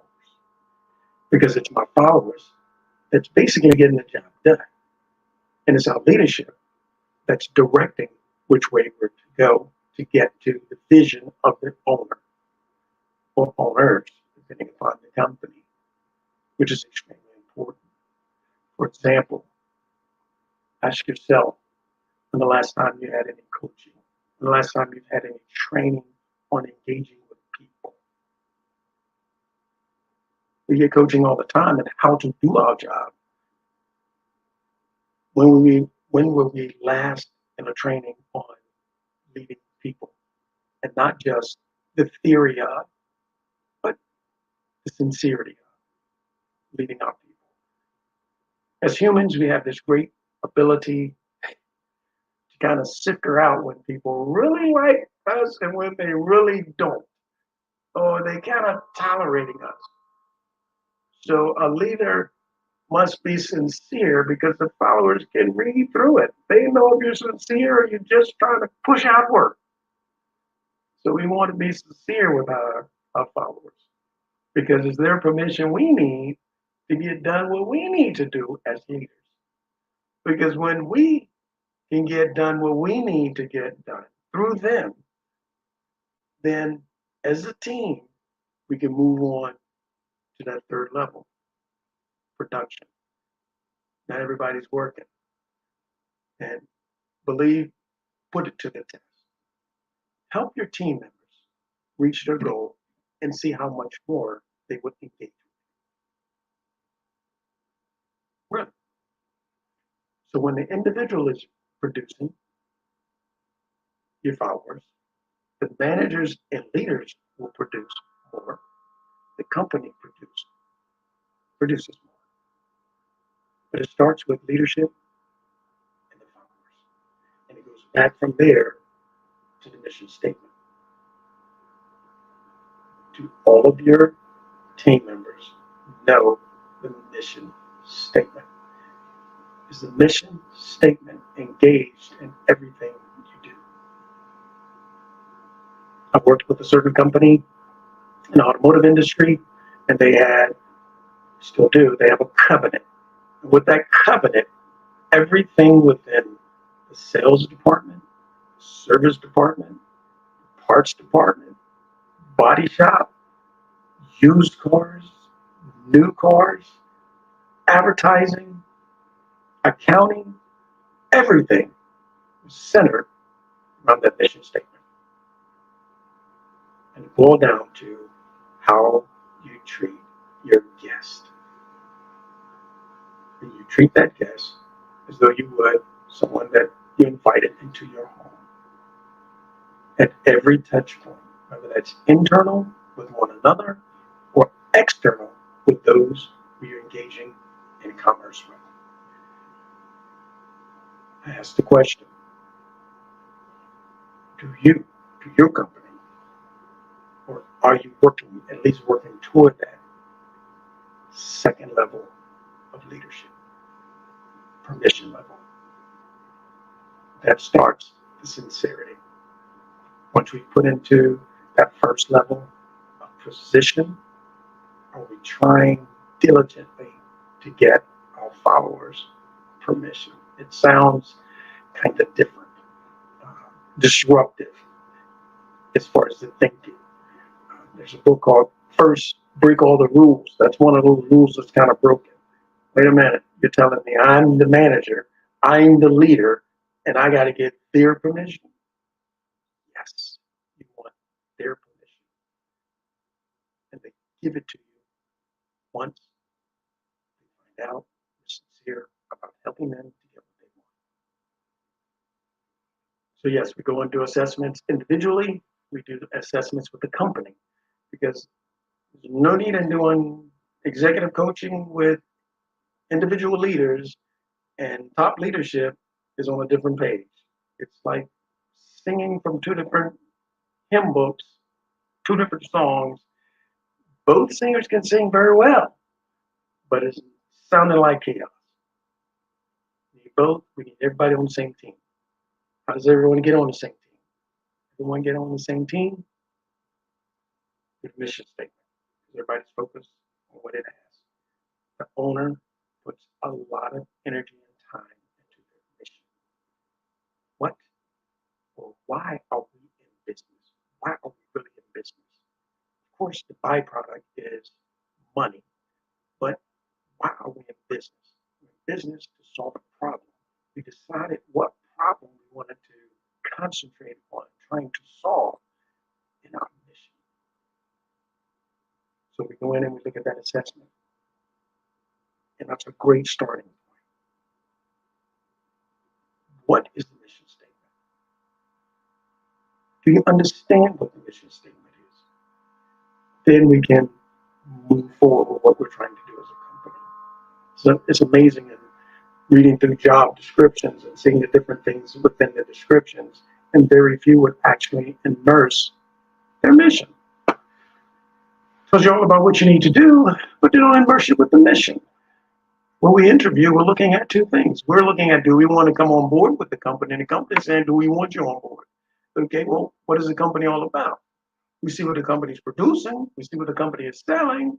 And it's basically one or two or both. And that's going to be a service or product from both. Doctor sells services. Attorney sells services. Accountant sells services. Automobile dealership sells both. Entertainment sells service, entertainment.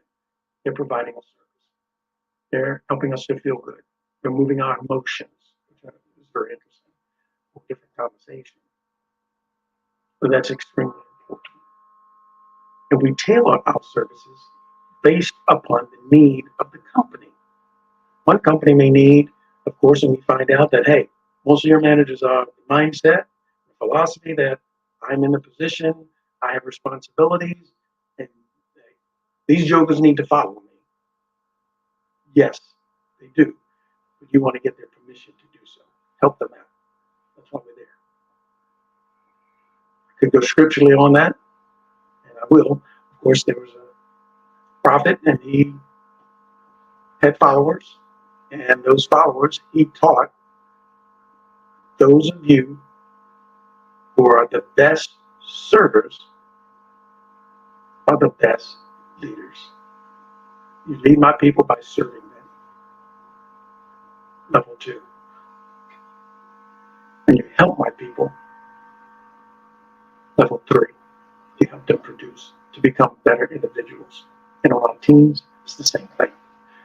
In our companies, it's the same thing. And it's so important. It's extremely important, but we see that it's overlooked often. The mission statement. Leaders should inspire their members and ignite a burning internal desire that all of us have. All humans have a ability and a desire to want to pour themselves into something.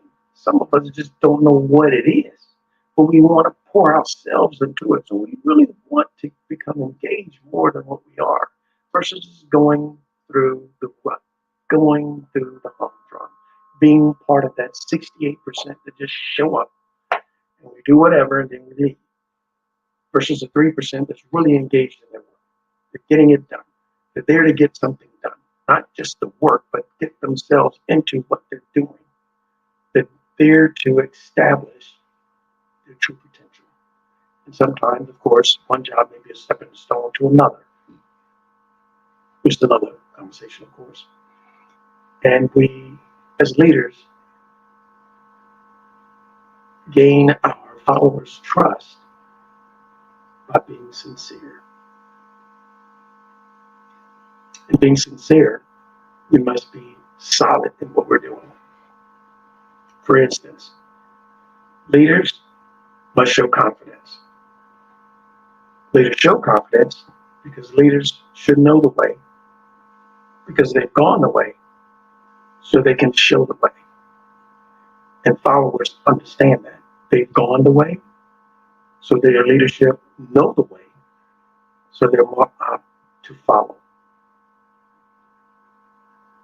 They must listen to their team members and understand that no one of us is smarter than all of us, unless it's a really small team. And if that small team, then you brought them on for a reason. Every person that we bring on our team, we bring them on for a reason. And we want to be there to help them gain what it is they need so that they can perform. And we do that by shouldering responsibility. A team wins, and a game, the team wins. The team loses, the coaches lost. The coaches are the leadership. If a team is losing year after year after year after year, they don't get rid of the team. The ownership don't get rid of the team. They get rid of the coach. Coach doesn't go by himself or herself. It's normally the whole coaching staff, because there's a culture there that needs to be gotten rid of to bring in a whole new paradigm thinking pattern and become more of a winning team, a different focus.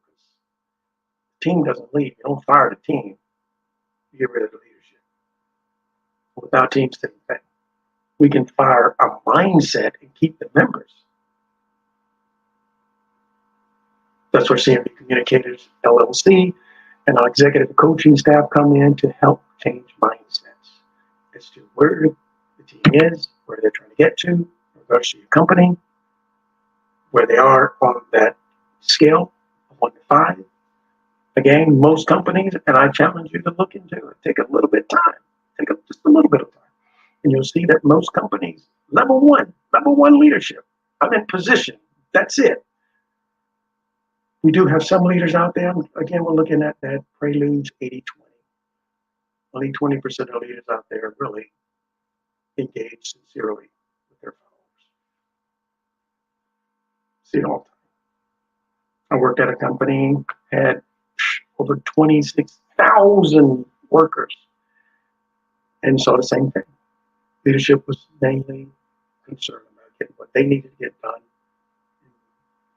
pushed that their followers get done what they needed to, threaten the followers to get done what they needed to do. And unfortunately, again, that creates that cycle. People coming in, people going out, people coming in, people going out. People come in, greatest thing in the world. They get on there and find out, not so much, so then they leave. That's because of our leadership team. So it's possible. It's possible that we can have amazing leadership. And we do have it in a lot of different areas. It's not that everything is broken. It's not. We do have great leadership in a lot of different areas. Unfortunately, it's just not enough. We need more, a lot more. What the world needs now is love, sweet love. Absolutely, because that love, sweet love goes to sincerity. Do you love your workers? Some feel like, oh, I don't love my worker to get things done, and you don't. You'll get more done, but you don't.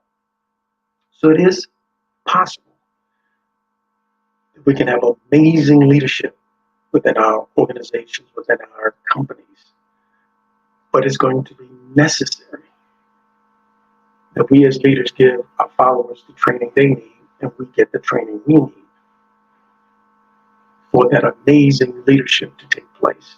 So it's possible that we can have it, but it's necessary that we have the right attitude to training our people, to training ourselves. I'm getting training all the time on leadership, all the time, to become better so that I can serve better. So it's possible that we can have great leadership. It's necessary that we get the right training and have the right attitude toward that training and leadership. But it's going to be hard because there's going to be mindsets that has to be revived, has to change. unfortunately, some mindsets are like an oak tree. Can't move it, just have to cut it down. But first, let's see what we can do with what we have before we try to go out and change some things and bring new stuff in and not necessarily need to do that. So it's possible that we can have it. It's necessary that we have the proper training and attitude. It's going to be hard. Yes, it is, because it's a new paradigm shift. A new paradigm shift is looking at our company and saying, what is the mission statement? And looking at every aspect of our company and infusing that mission statement into it every day, every touch point. So it's possible. It's necessary. It's hard. But we're going to find out that it's worth it. It's worth it. We're looking at the companies that Jim Collins studied. Looked at companies that had to have continual growth for 11 straight years, regardless of what was going on with the economy. The company had to rise in its abilities and its production every single year for 11 straight years. So there are companies out there that can do that. We can be one of your company, my company. We all can have companies that are continuously growing. So it's worth it. It's worth it to your team members. It's worth it to yourself when you show up, to be able to pull yourself into what you're doing as far as your company to get the output that you're looking for. It's worth it. And when we know that it's worth it, then it's done. We're back to the vision. The vision is done. And we look at that peak-to-peak principle. Once one vision is accomplished, then of course there's another. Because again, every round goes higher. So we meet that one peak within our vision, so that we can get to that next peak within our vision. We can get to the next peak within our vision. And you see, the bottom comes up with it as we continue to move up. So everybody wins. That's what makes it worth it. President of the United States in the past, John F. Kennedy, was known for saying, ask not what your country can do for you. Ask what you can do for your country. Second level leadership. Ask not what your followers and team members can do for you. Ask what you can do for your team members and your followers. Leadership level number 2. And when your followers get engaged, you'll get to leadership level number 3, production. Everybody's going to produce more. It's amazing how that works. Absolutely amazing. With that in mind, of course, I'm with CMB Communicators, LLC, and we believe that total engagement establishes your true potential. And finding that true potential, we always go back to the why. We always go back to the mission statement. When things seem off a little bit, as they sometimes will, we take a time out. How are we getting away from our mission? How and what are we doing that's getting us away from why we're doing what we're doing? And then that's going to dictate how we're doing it. Because how we're doing something wrong if we're not marching down the road to our vision. So again, my name is Virgil Thornton, CMB Communicators, LLC, and we believe that total engagement establishes your true potential.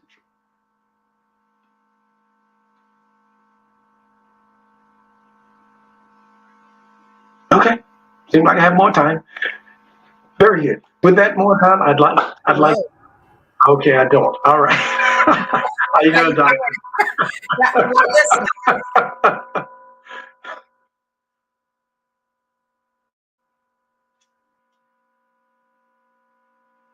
Okay, so she's logging in. If I can recap really quickly, we want to, of course, look at getting to level 2 in our leadership. We're going to look at the training that we need to get involved with our companies as far as leadership training.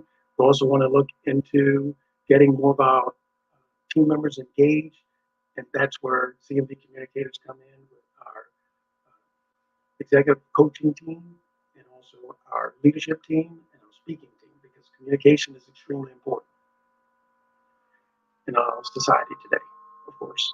We communicate in so many different ways, on so many different platforms. We're communicating. Facebook is about communicating. Instagram, communicating. Snapchat, communicating. LinkedIn, communicate. Is all communication. And of course, that's extremely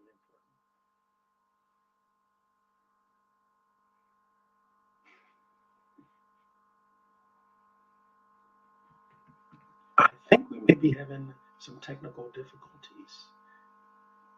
However, I'll take this time, of course. Hopefully you have some questions for me. If not, you can reach our team at CMB Communicators, LLC. And you can reach us at cmbcommunicators.com. Yes, that's awesome. I just wanted to come back and say thank you for being here.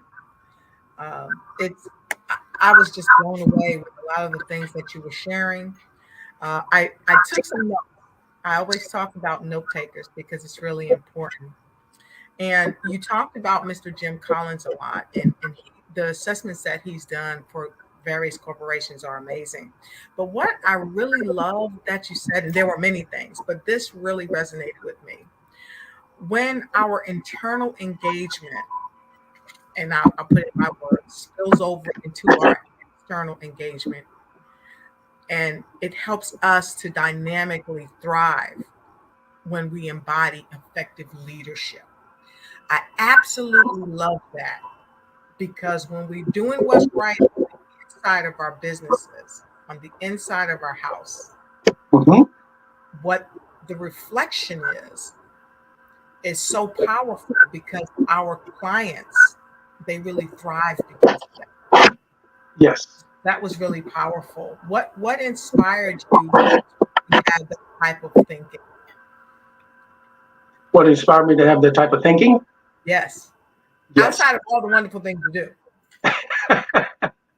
And looking at just going out, let's say go out to dine. If you go out this weekend, for instance, and how the waiters or waitresses, the whole establishment engages with you as a customer, as an external customer. I am looking at how they're engaging, how well they are ingrained into what they're doing as far as their job. Are they doing it just for the paycheck, or can we see that their heart is in it? And a lot of times, unfortunately, the heart isn't. It's about the byproduct, the money. So how do we engage more? How do we pour ourselves into what it is we want to do? And that's really it. I like to see engagement. I like to see connectivity. I like to see people involved, really involved. When we think about entertainment, if the actors or actresses, whomever we feel is our best, or we really like, it's because they get us to engage with their character. Yes. Okay, I love that. So here's something else I wanted to talk about, and we've been so blessed by the engineers to have a few more minutes, because there's so many people listening to you and they had questions that they want to ask. So I'm going to put this one first. You said it's worth it. Yes. A lot of times businesses and people fail because they don't give themselves the authority and the wherewithal deep down inside of themselves to understand that they're worth it and their businesses are worth it. And guess what? Their client's business is worth it too. So many people say that if we can lead with love, we can show other corporations that we do business with that they are worth us doing business with them. What are your thoughts about that? I totally agree. Because again, when we're thinking about business in general, and we really look at life the way it is, we're engaging with people. And people enjoy doing business with people they like. Exactly. And we generally like people that we feel like us. Yes. Back to that love again. Hey, I enjoy your service. I see that you're coming back and forth. I really appreciate that. You're really checking on me. I appreciate that. Yeah, it's your job, but how you're doing it and the attitude behind what you're doing Because again, we both know it said your attitude determines your altitude. Exactly. Of course, that is a thing. Yes, I love that. Well, one of the primary things that our company does at the Lotus Richey Coaching and Consulting, when we consult corporations around the world, they tell us, well, Dr. Lotus, we'd like you to build our commercials or et cetera, et cetera. And as you've seen many of the commercials on the Black Business Network, we've done those commercials. And one thing that we do is we talk to people about their intention, the message that they're trying to convey to the people that will compel them to purchase their products and services, and spend a little time with them, give them testimonies, share their business with other people. Why do you think that's so critical for businesses in their leadership scheme of things, to understand what the intention of leadership is? I think that goes back to the why. I think that goes back to the mission statement, because it's telling that company why you're in business and why you're telling others that you're in business. What is it that you want to hear? What is it that you're trying to give the public? Yes. Of course, they're going to give you monies back, but what are you trying to give them first? It's about first giving before we receive. Right. I like that, because I read a book, and one of the passages that was in that book. It said, it is better to give than receive. Okay, you know that book, I'm sure. And another book that I read, it talked about Dr. Yolam. When I was studying to get my doctoral in psychology, I read this book called The Gift of Therapy. And basically, Dr. Yolam said that we are ill-advised basically to take people on a journey that we're not willing to go on as their clinician, helping them transition through the foibles of what's transpiring in their life. But also, what Dr. Yolam said, he also said, give more than we're paid for. What are your thoughts about giving more than we're paid for? Because you talked about these different levels of leadership. You talked about giving to your people, okay, that you're working with and that are working for you. And I thought that was very powerful. Absolutely. Giving more than what we paid for, as known, going the extra mile, yes, it kind of leads right into that compensation formula, and that is the quality of a service, plus the quantity of the service, plus the mental attitude in which that service is rendered, yes, always equals compensation. But it's about the quality, quantity of service. Okay. You must have been reading my mind, because I was going to ask you to repeat that. So for those of you all around the world, please go ahead and write this down, because this is a crucial piece of being successful in business. And it doesn't matter what vocation you're in. Please, would you repeat that again, Virgil? Absolutely. The quality of a service, plus the quantity of that service, plus the mental attitude in which that service is provided, always equals compensation. All right, fantastic. So I want to ask one other question about energy. So oftentimes when we meet our clients for the first time, I think there's a little bit of nervous energy on both sides in many cases. And I've heard it said that it's good to have a little nervous energy, because you don't want to be overzealous, you know, and you don't want to underrate your client, and the client doesn't want to underrate you as the person in business that they're doing business with. So let me ask you this. When we are meeting clients for the first time, why is it important for us to be a great energetic match for whatever we're going to be producing or creating for our clients, and for the relationship that the client is establishing with us and the relationship we're establishing with the client? Why is positive energy so important? Positive energy is so important. You stated also being kinesthetic. You don't want to be well with the top, and that's not the personality of the person you're engaging. You want to meet where they are, and maybe you can bring them up, but we want to meet people where they are. Again, that's part of that sincerity. because we don't want to appear to be overbearing.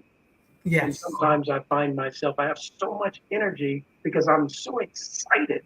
Yes. Excitement and nervousness, the body sees the same. Exactly. Exactly. I absolutely love that because I'm a very high energy person. And so when I'm going in, I'm exuding that energy and I'm also projecting that energy. And what you shared is amazing because we can also project things onto our clients. Yes. You know, we could have had a bad experience with another business or another client before. And when we come into this meeting, oh, that person's hairdo or their suit or their voice or their face may remind us of a past engagement where it was not so favorable. So let me ask you this. When a person is having a meeting with someone and they see or they feel that they're doing some type of negative projection, how can they kind of bring that back in and turn that thing around so that it's a win-win for both parties? Absolutely. We can come in sometime with a preconceived idea of things.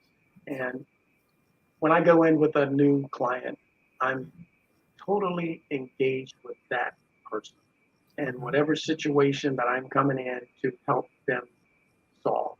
And I say help them because I look at my clients as partners. Awesome. I'm just as much invested into getting that company to where it needs to be in its leadership as that owner. So in coming in and meeting with that person, I'm meeting with this person as a team member. This is a person on my team. Right. And it may be a couple things that I can see that they can't see because, as my mentor always says, it's hard to see the picture when you're in the framework.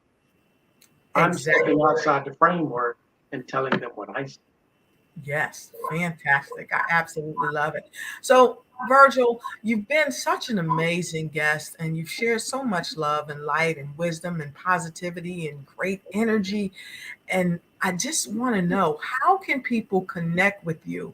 And tell us what's next for you. What do you have coming up next that people can also be a part of? Yes, thank you very much. You can reach us at CMD Communicators, LLC. Or cmdcommunicators.com.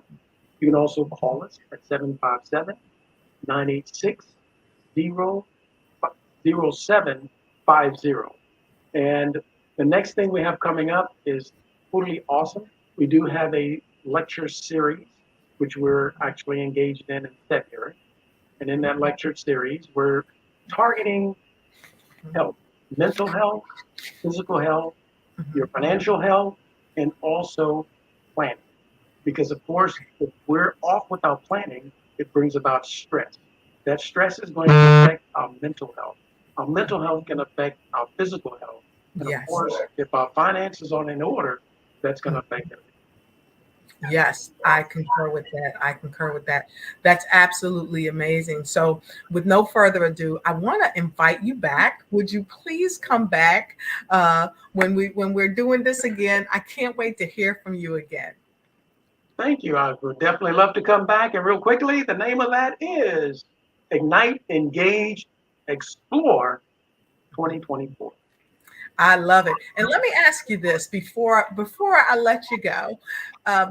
Why is it so important for other entrepreneurs such as yourself? Because you have a myriad of accomplishments and you are brilliant in your own right. But why is it so important for other people of color, Black people, to make sure that they support the Black Business Network and be a part of what we're doing here today? Absolutely. Extremely important. Years ago in the United States, we had something called the Green Book. And the Green Book was about Black businesses. So it's extremely important that we support one another.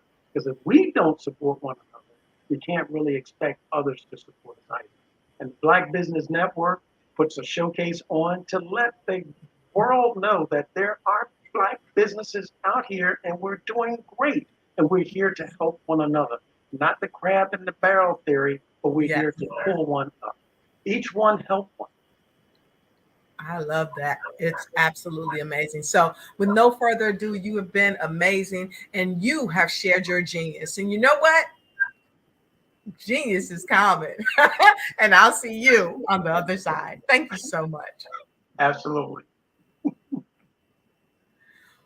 Wow. I pray, I hope, I encourage, I inspire all of you to take notes, continue to take notes, because we have more great, amazing people just like Virgil. You know, I want to share with you that one of our main objectives here at the Black Business Network is to help inspire you all around the world. You know, it's amazing because we have the opportunity to help our students, and we want to welcome you to help our students as well, because that's what this is about. This is an amazing fundraiser, okay? And not only is this a fundraiser for the Black Business Expo, because this is a part of our mission, it's how, you know, this is going to help raise funds for high school seniors going to college or K through 12 entrepreneurs. And this expo is a fundraiser for students. And you can go to www.blackbusinessexpousa.com to donate to the scholarship fund, or you can use the Cash App, and you'll see it rolling down below me periodically. You can use the $ BBXUSA, or you again go back to www.blackbusinessexpousa.com. And our goal is to give laptops and up to $5,000 to 10 students. And students, you also can register online at www.blackbusinessexpousa.com, because every dollar counts. So we want to remind you to donate to the scholarship fund. And we also want to thank all of our sponsors around the world for December 2023.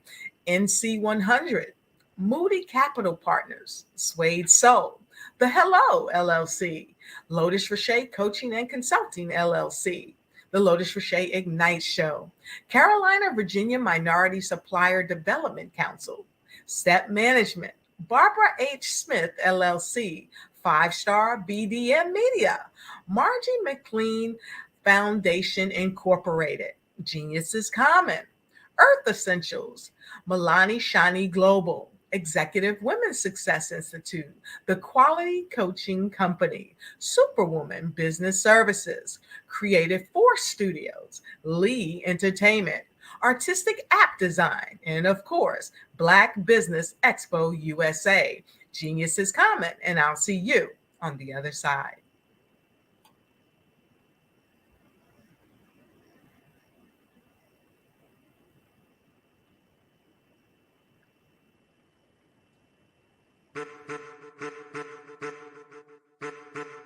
I am a child of the Most High God. He has gifted me in ways that I could not even imagine and didn't know.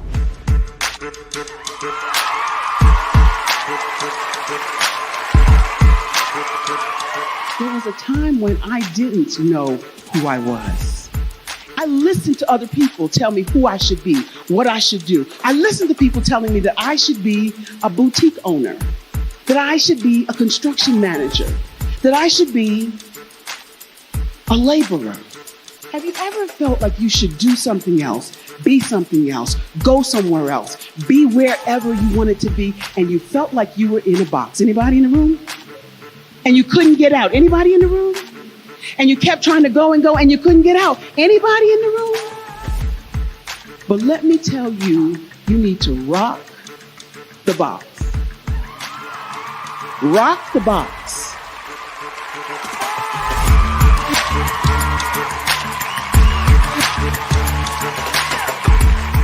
I am engaging, inspiring, and empowering.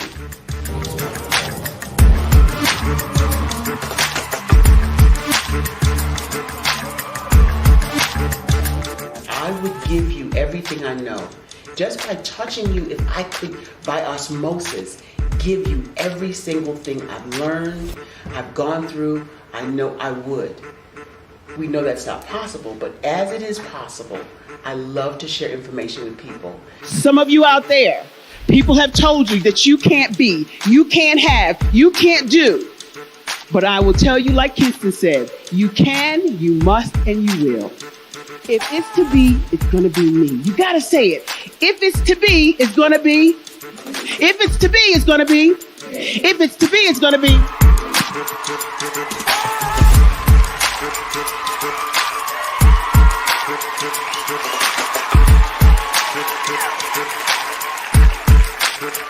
Barbara is because she believed what her mama said about her and not what other people told her. Every day you wake up, when you're in a situation, it's your choice whether it's an advantage or the disadvantage. She gained her confidence and her life, and now she is a testimony. If I can help you elevate yourself, then I feel like I'm elevating my own self as well. What you know and I know together can change the world.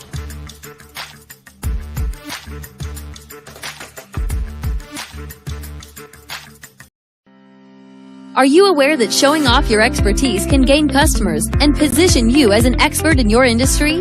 Consumers need confidence to purchase. So let us showcase your knowledge by interviewing you for a 3 to 5 minute video. We'll position you as an industry expert with a customized interview style video, and for a limited time, we'll cover all production costs. Click this ad or call now for all the information. You'll want to experience the same 5-star service our customers love. So take advantage of this one-time offer. Click this ad or contact us now.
Dr. Eric Kelly III and a host of phenomenal speakers from all around the globe for this 7-day virtual event that you don't want to miss.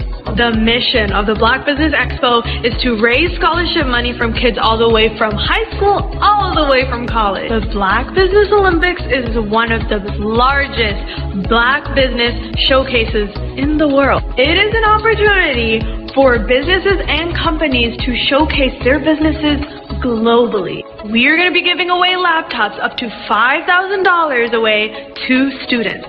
Again, I'm Olivia Appleberry, the founder of 2 Cents Finance and one of the speakers for the expo. I am so excited to see you there. For more info, go to www.blackbusinessexpousa.com or call 919-308-9090 and hope to see you there.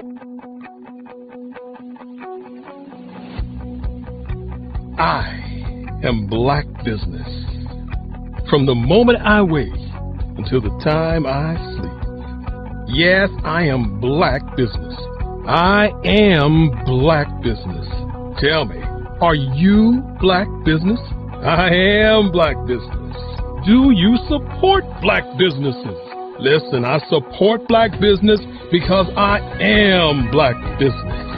Black Business Expo, one of the largest business showcases in the history of Black business in the world. The world! Sign up today at www.blackbusinessexpousa.com or call 919-308-9090. I am Black business. I am Black business. From the moment I wake until the time I sleep, I am Black business. I am Black business. Are you Black business? I am Black business. Do you support Black businesses? I support Black business because I am Black business. Black Business Expo, one of the largest business showcases in the history of Black America in North Carolina. Join Dr. Eric Kelly III and a host of phenomenal speakers from all around the globe for this 7-day virtual event that you don't want to miss. The mission of the Black Business Expo is to raise scholarship money from kids all the way from high school, all the way from college. The Black Business Olympics is one of the largest Black business showcases in the world. It is an opportunity for businesses and companies to showcase their businesses globally. We are going to be giving away laptops up to $5,000 away to students. Again, I'm Olivia Appleberry, the founder of 2 Cents Finance and one of the speakers for the expo. I am so excited to see you there. For more info, go to www.blackbusinessexpousa.com or call 919-308-9090 and hope to see you there. I am Black business. From the moment I wake until the time I sleep. Yes, I am Black business. I am Black business. Tell me, are you Black business? I am Black business. Do you support Black businesses? Listen, I support Black business because I am Black business.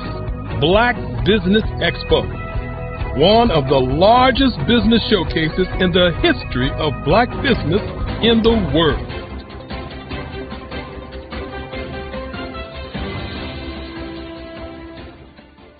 Phenomenal Tanya T. Wise, who is here from the great state of Maryland. Tanya, welcome and thank you for being with us today. Can you indulge our audience a little bit and tell them just a little bit more about who you are and what it is that you do? Well, I love being able to talk to people and have a magnetic attitude, being able to just show them. So I always like to say, level up is Coach at Tanya T. Wise here. So can you tell our audience, just give them a teaser about what your presentation will be about? So my philosophy is that we should all be living our dream life. So tomorrow I'm going to talk about how you start living your dream life. What are some of the things that you thought about in your childhood that you just kind of let go and dormant? Wow. And I want to reignite that and just give you some pointers and some tips, some tools, some strategies to be able to start living your best life now. And guess what, Wanda? And leave an inheritance for your legacy. Oh my goodness. Okay, I know that's resonating with a lot of people. I've heard that you have a dynamic coaching program. Can you tell us a little bit more about that? Absolutely. So our coaching program help people that have the lack of time, that lack strategies, and lack the confidence to go after their dream life. So we help them implement tools, we help them implement strategies, as well as give them resources so that they can live their best life now and leave that inheritance. Wow. Oh, I love that. I love the leave the inheritance part. Listen, you are dropping some major nuggets, and I know a lot of what you're saying is resonating with a lot of people, but I think we're all curious. How did you even make this transition into the speaking and coaching arena? What's the story behind this? So I started out in finance, and I realized that a lot of people don't necessarily go after their dream life because of the lack of finances or the education behind finances. But it wasn't until I lost my firstborn, my only son, that life changed for me. And where I was going after it all, living the corporate life, hit my 6-figure income and living in my dream house with my dream man, driving my dream car. I nearly lost it all when I lost my son. And so I realized it only takes one financial catastrophe that can change your entire life. That's what made me start All New Beginnings. Because no matter what's going on in life, there's a new beginning. And because of that, we develop a program called Wise Minded. My little slogan is, don't just dream it, let's live it. If they want to connect with you or work with you, what is the best ways for them to be able to do that? Well, for my social media guru, you can connect with me on every single social media platform as Tanya T. Wise.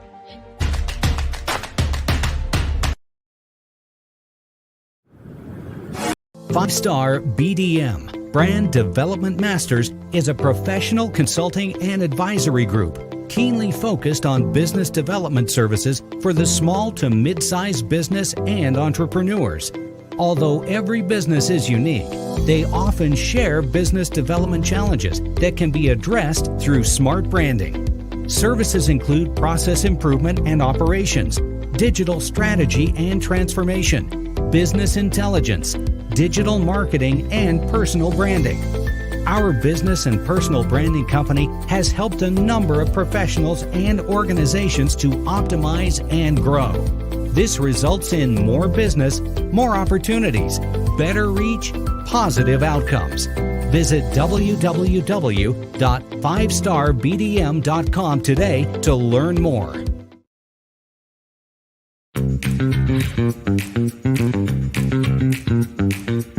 It's time for you to start bossing in social media. For all your social media needs, you've come to the right place at the right time to get your website designed, landing page, social media platforms, and get the training you need to get in front of the people that's ready to buy your products and services. Let me train you with StreamYard, Zoom, Clubhouse, and much more. And let me help you get your virtual professionals, not assistants, because assistants can only assist you, but the virtual professionals can give you that professional flavor that you need to expand your reach and increase your revenue. Jump on in and get in where you fit in and start bossing today.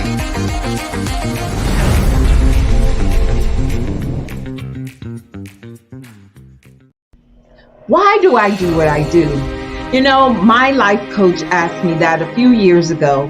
And she said, Tony, what's your why? And I told her, and she said, girl, you've already accomplished that.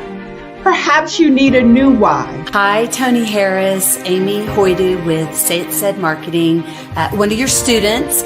And just wanted to say thank you, Tony Harris, for spending so much time with me and giving me that boost in my business that I so drastically needed.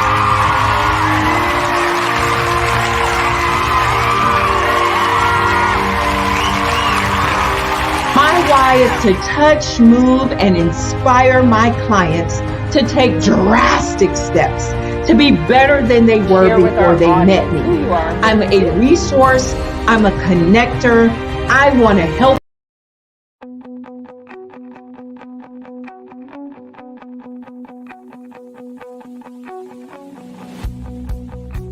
I am Black business. From the moment I wake until the time I sleep. Yes, I am Black business. I am Black business. Tell me, are you Black business? I am Black business. Do you support Black businesses? Listen, I support Black business because I am Black business. Black Business Expo, one of the largest business showcases in the history of Black business in the world. The world. Sign up today at www.blackbusinessexpousa.com or call 919-308-9090. I am Black business.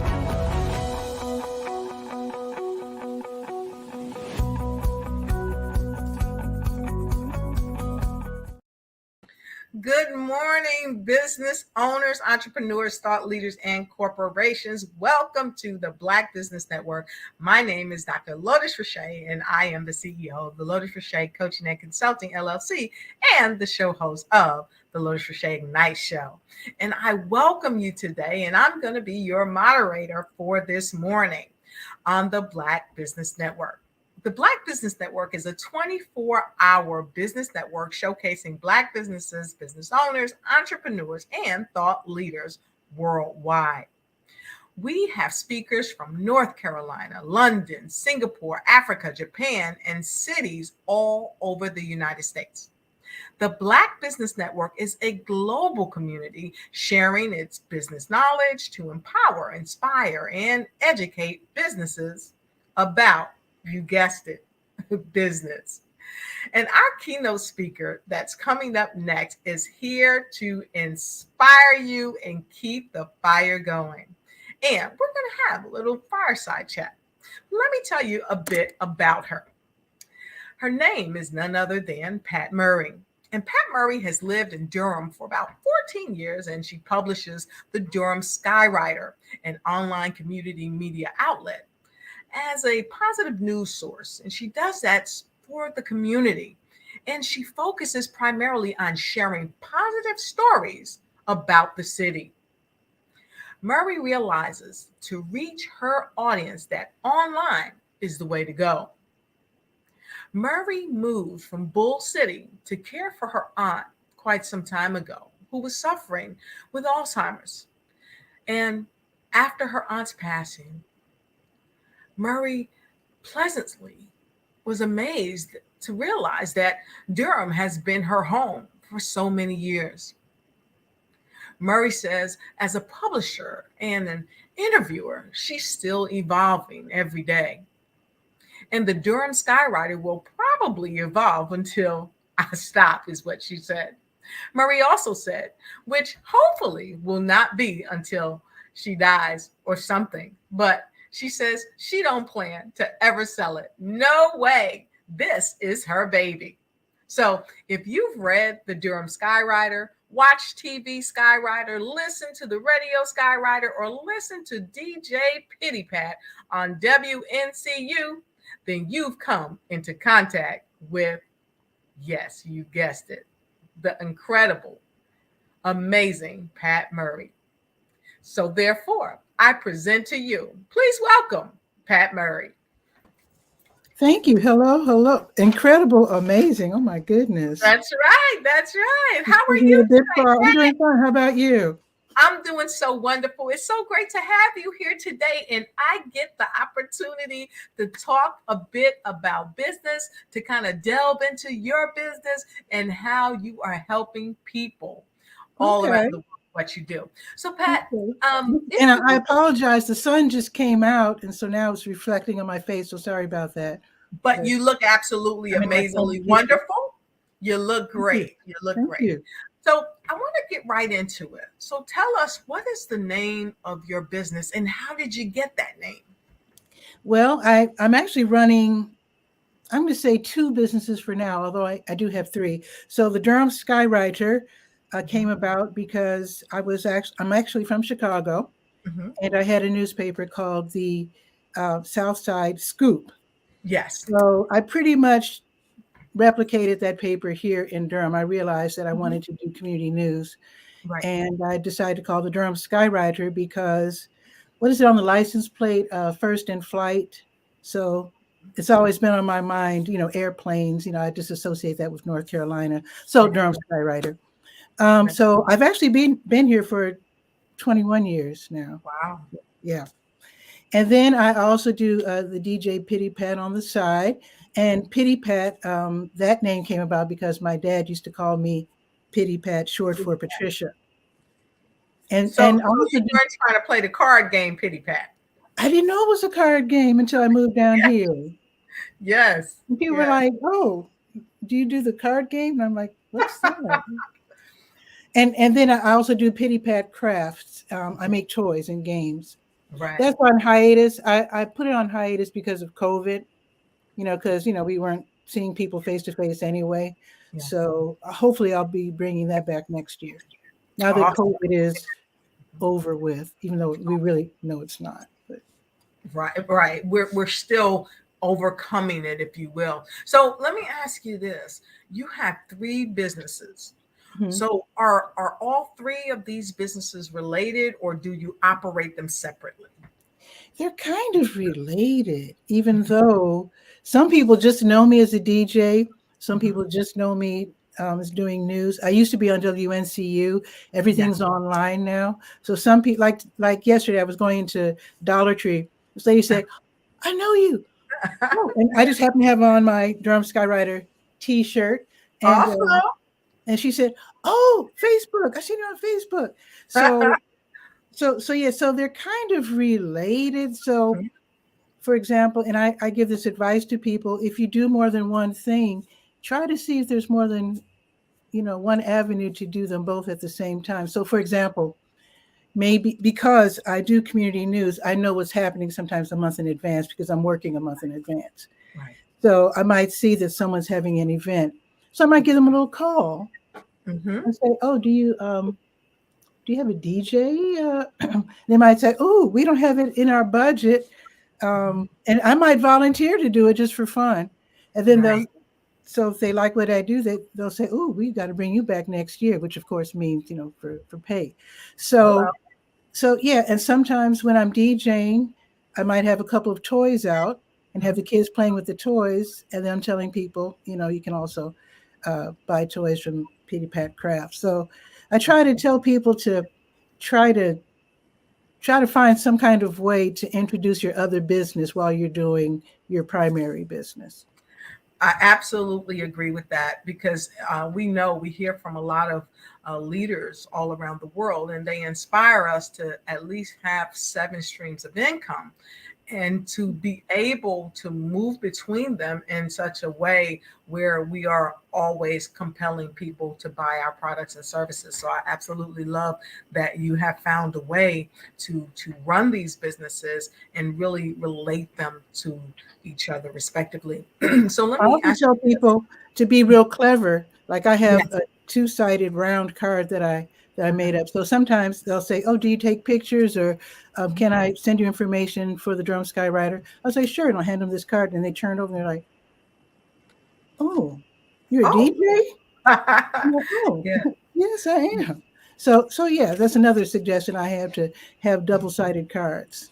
Yes, that's awesome. That's a great idea. And so folks, for those of you that's joining us all around the world, if you like that idea, and I've seen other people do it before, but the way you're doing it is also very innovative. So if you like that idea, go ahead and put a number 5 in the chat. We want to know what you think about it also. So when you put your 5, tell us what you think about that, because it can help really enhance your businesses with like a 1-2 punch, if you will. So let me ask you this. I know you talked about the businesses, and you started the 3 businesses, and you were doing your newspaper one place, and then you moved, and so you wanted to migrate that business somewhere else. But you didn't share with us yet when you started your business and why. Would you share that with us? Okay. Well, let me go back to Chicago, because that is where I started my media business. So in Chicago, what happened was that I was renting. I was in Hyde Park, which is the University of Chicago neighborhood, diverse, et cetera, et cetera. The rent kept going up. My salary was not going up. I had a regular 9-to-5 job. And I was saying to myself, well, when rent goes up to $550, this is a long time ago. When rent goes up to $550, I'm going to see about buying a house. Mm-hmm. And of course, my income was very moderate. And I was limited, believe it or not, to looking at $55,000, which you can imagine. I saw some real dumps, and I got pre-qualified. I knew, because my income was moderate. That's another suggestion. When you look for a house, get pre-qualified so you know your limit, so you're not looking at mansions that you can't afford. Right. So I ended up in Woodlawn, which is a neighborhood I started out in. Which was by that time it was a low-income Black neighborhood. And I was from Woodlawn. I knew Woodlawn, and I decided I'm going to move to Woodlawn. So I noticed with Woodlawn being a low-income area, that people had less confidence, and had, not everybody. I don't want to just make some a statement, but they weren't as happy being in Woodlawn as people in Hyde Park were being in Hyde Park. Let's put it that way. And they were always saying there's nothing happening, and nothing's going on and nothing good, because when you hear news about Woodlawn, it's usually about crime. Right. Okay. Unfortunately.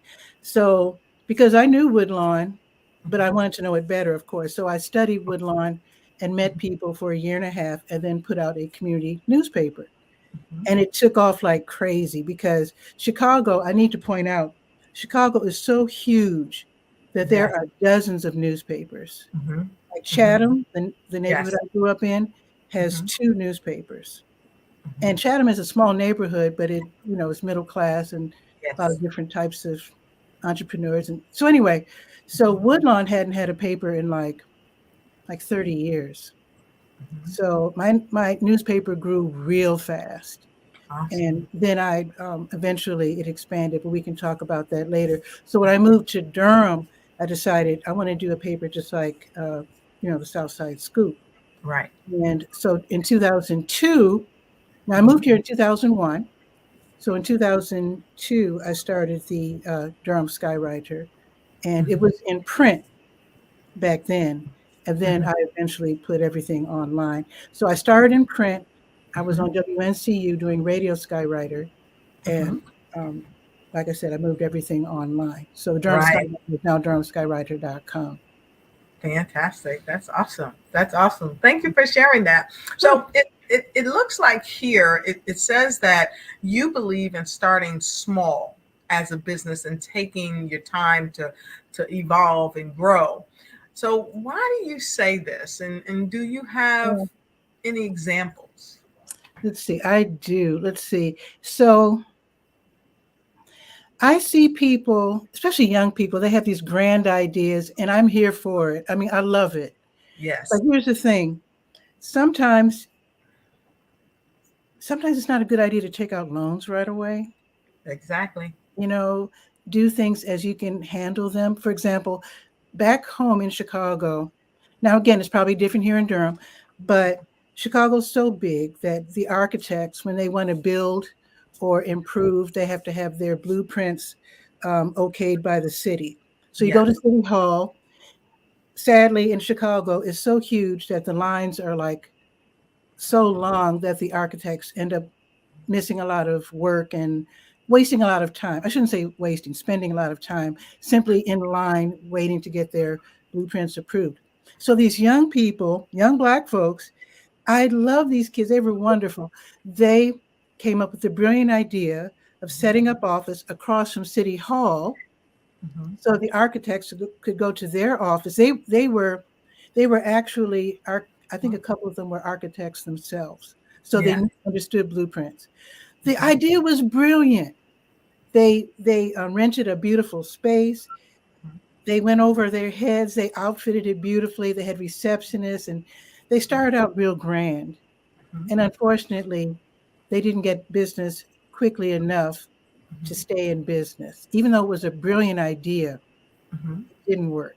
So if they had started smaller and went to a closer neighborhood, not downtown directly across from City Hall, something more affordable, then maybe they could have still succeeded.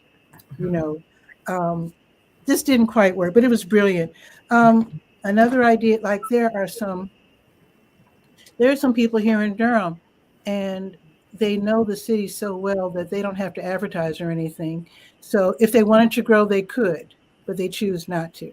But they know that they have such a big audience that they're fine right where they are, and that's good for them.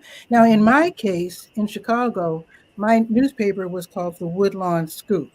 It was for the neighborhood of Woodlawn. So I was able to get advertisers, meet everybody, know everybody, and to do a good job. Right. Eventually, I jumped across the expressway and went to Inglewood. And that's another low-income Black community without a newspaper. So it became the Woodlawn Inglewood Scoop. So I got more advertisers. Right. And then the businesses in Hyde Park, like Hyde Park Bank, they decided, we want that zip code, and so they decided to advertise with me, even though I wasn't in Hyde Park yet. Right. I eventually went to Hyde Park, and then I eventually went to 12 neighborhoods and had advertisers from all over the place. But I grew at a pace that I could handle. Right. It's not like I just blasted out as the Southside Scoop. I started out as Woodlawn Scoop, then Woodlawn Inglewood Scoop, and then eventually Southside Scoop. And I still wasn't even covering the whole South Side. I was covering what I could handle. So I want to go back, Pat, because you said some very profound things. One, you talked really about from meager beginnings. You don't have to just jump out there and start with such a high ticket overhead. Right. And it doesn't make your business any less, but rather it really supports you in making sure your business can thrive. Because oftentimes it's been proven statistically that it typically takes a business at least 5 years to really grow sufficiently and really, in many cases, they say break even. But what we've learned in the past few years, that there are people who are millionaires, sometimes overnight, we think, but really they've been steadfast doing what they're doing. And all of their hard work has equated to that status over time, even though when we maybe see them on the scene, we think, oh, this is a new upstart, but really it's not, because like you said, before you moved your business, you had already been in the industry, but when you wanted to migrate somewhere else, you not only brought the knowledge that you had created elsewhere, but I heard you say this, and I thought this was really important. You did your homework. You looked at other nearby areas that didn't have what you had to offer, and you were able to offer it. And being in business for a while, it helps you to really become more seasoned, to take on no more than you can manage. Now, we're not saying that we're not saying turn down business, but make sure that you have the wherewithal and the means and the people, the support team to supply the need, is what I think that's what you're saying. And I thought that was really profound. It's really important especially if you want to do a good job. You want to know, you just don't expand as willy-nilly, because it would have been foolish for me to do the Woodlawn Hyde Park scoop as opposed to Woodlawn Inglewood, because Hyde Park, being a higher income neighborhood, they also had 2 newspapers. And in fact, when you go to Hyde Park and you go to certain stores, you can see there are a lot of independent papers that don't cover any particular neighborhood, but maybe just the Black or Black Muslim community or whatever. And you can see a dozen papers when you go to Hyde Park. And so the scoop was just one of several papers, but it was the only one that was in an 8x10 format. That's another thing. Right. You want to stand out. Most newspapers fold up, whereas the scoop was, and the Skywriter, when it was in print, was just one 8x10. You could pick it up, and there it was. Boom. And I think in many cases, when printing and news first started, taking or igniting, you would see it in one print, and then they would be passing that out. And it really sounds like you have the scoop on understanding the market. So you got to study your market. So knowing your community, for running a business, why is that so important? As far as knowing the community, you mean? Yes. Well, you have to know who you're writing about, who to talk to. For example, I back home, I was also a freelance proofreader. Right. And I was given the assignment to read this book about, what was it? It was a manual for dog owners. I guess fun with your dog in different parts of the city of Chicago. Now, I'm a South Sider, or was a South Sider, so I couldn't really critique the West. Well, they didn't really cover the West Side, but the North Side of Chicago, because Chicago's so big, it's impossible to know the whole city.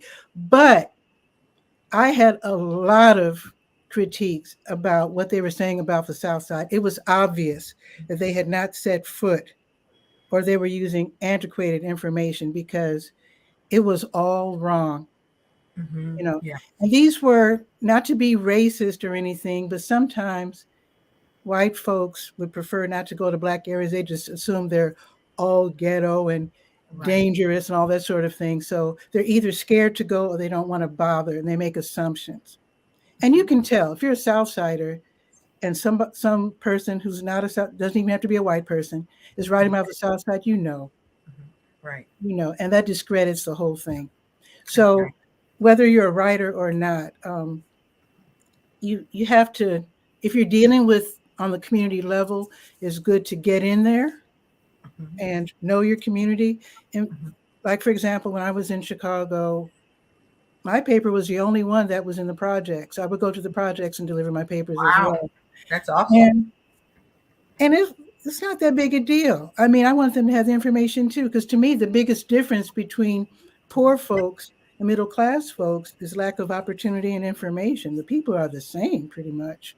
Yes, yes. So my thing is, well, let's get the information out. You know, Yes. one time I was delivering the papers to Madden Park, which is a project which my sister says no longer exists. It's been gentrified. But anyway, I was at Madden Park, and these tough guys walked up to me. What are you doing? And this other guy said, "Man, you don't know about the scoop?" And he kind of yeah, he didn't know. So I gave them all a scoop, and they were like, "Oh, this is hip," And I went into the Madden Park Community Center, dropped them off, and gave them a thumbs up, continued on my way. It was very positive, but most people aren't willing to really go to the communities that they are dealing with. Right. And I don't want to critique the churches, but a lot of churches are, after Sunday, they're all locked up. Right. And they don't seem to really know their communities very well either. I shouldn't have said that. And I said it. But that's a real thing, and it begs this question. First, I want to say I remember a while back, before the pandemic, even is further than that, where churches within the community, they were always doing something almost every day of the week. They were feeding the poor. They were holding training classes. They were having Bible study, and they were having this rummage sale and doing things within the community. They were having car washes to kind of raise funds, but also give back to the community. And Boy Scout, Girl Scout meetings. Yeah, exactly. And so I definitely understand where you're coming from. And what I think I'm hearing you say is the businesses and the parishes in our communities have to get back to being about the business of community.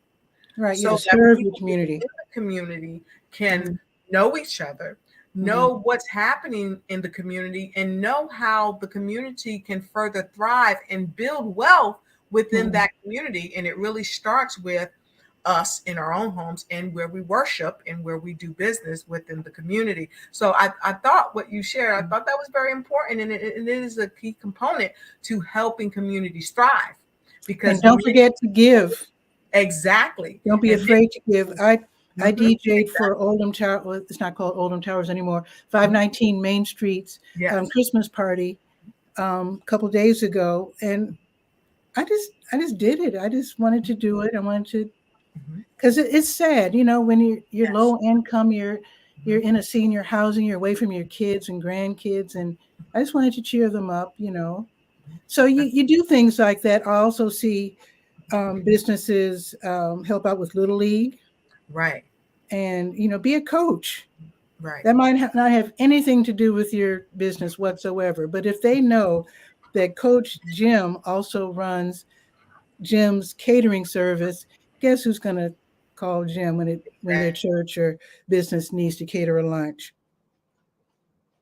So let me ask you this, because I've read many books, and I don't want to advocate any one particular book right now, but I read a book, and this particular book said that, when you are within a community and you build these walls around you, you make yourself vulnerable to all types of attacks, and you kind of remove yourself from really understanding what's happening around you. Why is it so important for us as people of color not to build these walls around us within our own communities and other communities? Because it really kind of provides a disconnect for us. So why is it important for us not to do that so we don't be disconnected? We can miss out on opportunities. We really can, because sometimes you'll be doing something in your community. Maybe you're not recognized for it and you quit. Somebody else from outside the community will come in, and then the news will run a story about them doing what you used to do. And you're like, darn it, I didn't know they were going to, so you miss out. So you keep keep marketing, keep giving, keep making connections. In fact, you need to make, even if you're not getting accolades for what you're doing, make more and more connections, because it's not about getting the accolades, but it is about making the connections. Right. Because that will bring, actually, that might bring you more opportunities to give more, where you're still not making money, but at least you're helping others. They're remembering your name. And very often, guess, where is that? Where's my little round card? Anyway, I handed my little card to the president of 519 Main. I wasn't expecting her to do any business with me, but it's just, I appreciate her allowing me to help out. And maybe she'll use the card, maybe she won't, but it's out there. Yes. It might, maybe if they need to hire a DJ for something, maybe they'll call me, maybe they won't. Maybe they'll ask me to play for free again, and that's fine too. But always be willing to meet others in your community, because if it doesn't bring you immediate money, it can bring you some money down the road. Like, for example, because of my work doing the Durham Skywriter, I was told that there's an opportunity where the city and county, they're looking for someone to put together the county's first ever senior resource guide. Right. And they're looking for someone with a master's degree, which I do not have. But one of my advertisers, senior pharmacist, spoke up for me and said, this lady knows the community.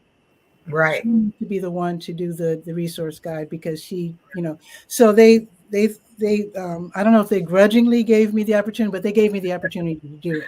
Right. And that's because of my work in the community. And that brought me, wow, that really helped me a lot. Just doing that resource guide, and it helped a lot of people. Well, Pat, I was going to circle around to this.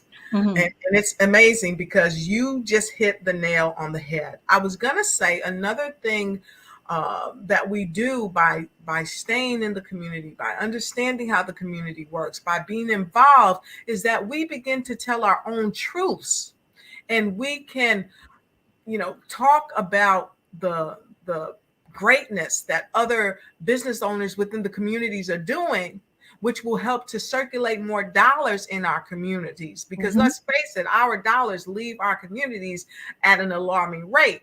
Yeah. And so then you just came and said, listen, I got this opportunity because someone knew me, even though I didn't have a master's degree. And I have a master's degree, but it doesn't make me qualified to do what you do, because you're already doing it. You know the people, you know the temperament, you know what it's going to take. And so I wanted to circle back around to that, because a lot of times, and having degrees are great, but sometimes we have people in the community, if we know them and we know the quality of their work, devoid of a master's degree or a doctoral degree or whatever, they have a community and a knowledge degree that no one can take away from them. So how did that make you feel when they recommended you? I was amazed, actually. And, she disappeared. I was actually pretty amazed, because I don't have the master's, but I knew I had the knowledge. And also, when I studied other senior guides in order to get started, I noticed that most of the focus, sadly, was on death and dementia. And I was like, there's a lot more to being elderly than just that. So I was able to include chapters on sports, hobbies, fun, and also keeping it real. A lot of elders are also caring for the grandchildren for whatever reason. So I was able to have a chapter on reigniting their knowledge of the school system. Maybe they had forgotten how to deal with the schools. Things have changed in 20 years. So I also included items like that, items for seniors that were more true to life, at least in my opinion, where seniors are more, there you go. So seniors are more vibrant than some of the senior guides acknowledge. So, but I gotta share this story, Dr. Lotus. I gotta share this story real quick. And this really illustrates even more what I'm talking about. And I got this story from WVON radio back home in Chicago. So there was this preacher in Mississippi, and most Black Chicagoans, if they're not Hispanic, many of us are from Mississippi, although my folks are from Alabama. But anyway, this preacher, okay, so this is a very, very low income congregation. Most of the people were on welfare. Okay, so this preacher, oh, by the way, you know how churches do when they need work done, very often they'll hire someone from way outside the community, if you know what I'm saying. Yes. To do the work. And we've got 1 minute left. Okay, I gotta tell the story. Okay. If you want to hear this, go ahead. Okay, so this preacher had an idea. He took an inventory. He had everybody fill out forms on what they knew and what they did. Short story, long story short, what happened was they found out that they had all these talented people in the congregation. Some were out of work, some have been laid off, some were retired. Anyway, the church ended up doing business with the people in the church, the people who knew how to be electricians and plumbers and whatnot. The church, the congregation became, and they started doing business with each other to the point where most of them were off of welfare within a few years. That's astonishing. And see, that's what we can do together. So I want you to tell us how we can connect with you and continue to change some lives. Okay, DurhamSkywriter.com is a great way to start. Within the pages of the DurhamSkywriter.com, I still say pages, I still talk like it's a newspaper, but there's also pages for DJ Pity Pat and also Pity Pat Crafts. Fantastic. Well, you definitely gave us the scoop, and you are a genius, and genius is common, and I'll see you on the other side. Thank you so much.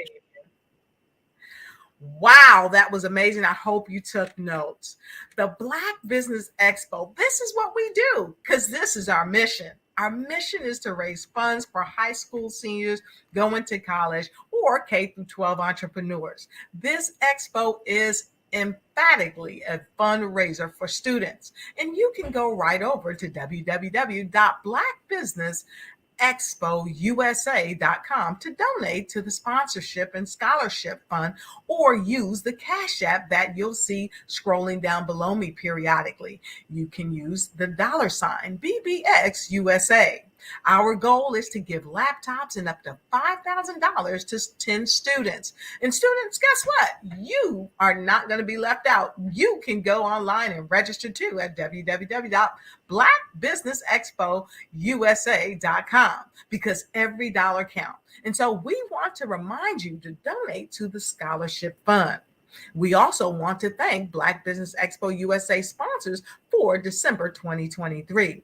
NC100, Moody Capital Partners, Suede Soul, Hello LLC, or the Hello LLC, I should say, the Lotus Richey Coaching and Consulting LLC, and the Lotus Richey Ignite Show, Carolina, Virginia Minority Supplier Development Council, Step Management, Barbara H. Smith LLC, 5-Star BDM Media, Margie McLean Foundation INC, Genius is Common, Earth Essentials, Milani Shani Global, Executive Women's Success Institute, The Quality Coaching Company, Superwoman Business Services, Creative Force Studios, Lee Entertainment, and of course, the Black Business Expo USA. Genius is common, and I'll see you on the other side.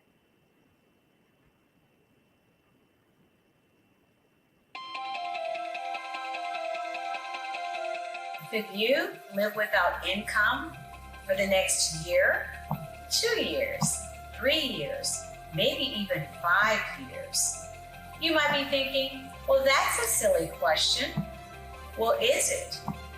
What if some medical event occurs in your life where you no longer can be the superstar in your household and generate that income? Or what about a planned event where your income comes to a sudden stop? Perhaps your employment has been terminated or your business has ceased operating. Are you prepared with a backup financial income? Or what about those voluntary events in life where you decide it's time to disconnect, perhaps retire, stop working? Do you have a backup income plan, or something in place. I'm Sabrina Protic, your financial coach, helping you develop an income plan. Your financial tomorrow depends on what you do today. Connect with me for a bright and secure financial future.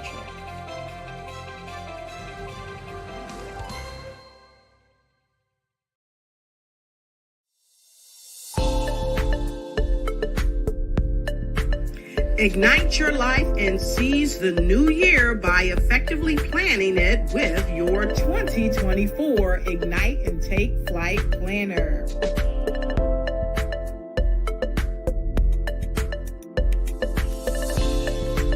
It's time to navigate your success with strategic project management. Hello. It's a great day in every way, and I'm so happy that you are here today with me. Good morning.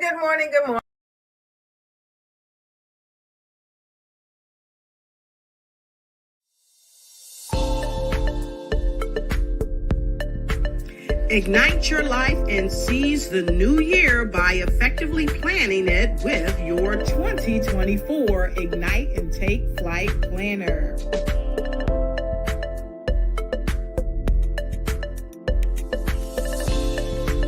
It's time to navigate your success with strategic project management. Win with inspiring quotes from inspirational people that will guide you to the success you deserve.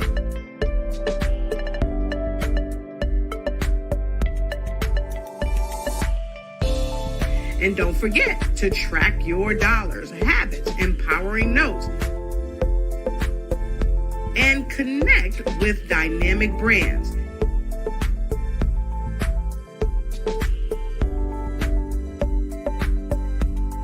It's never too late to start planning your success.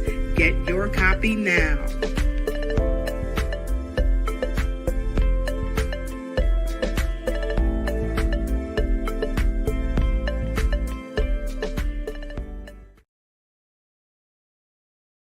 I'm Kennedy Harris. My genius is being an entrepreneur.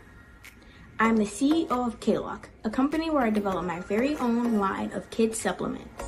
I currently market my multivitamin for kids to help combat weak immunity.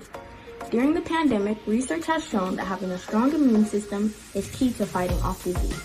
My vitamins are for kids, but adults can benefit from them as well. I'm adding a proprietary blend to my supplement line. I want to create my own blend so that I have a competitive edge in the marketplace. Staying healthy is important to me so that we live longer and have healthier lives.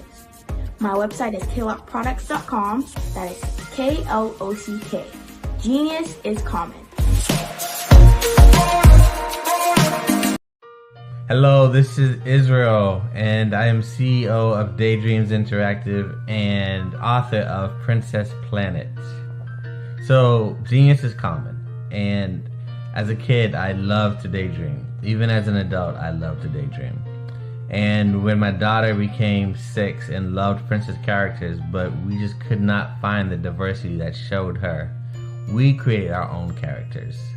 So for instance, you have Princess Nulu right here. Princess Nulu is from Uganda, and her genius is that she loves to take care of animals. She can actually even listen and hear what they say. And then we have Princess Isabella right here.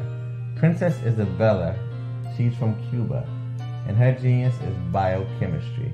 One day she hopes to eliminate disease. Then we have Princess Nia right here, and Princess Nia is based off of my daughter, and she wants to be the greatest dancer alive.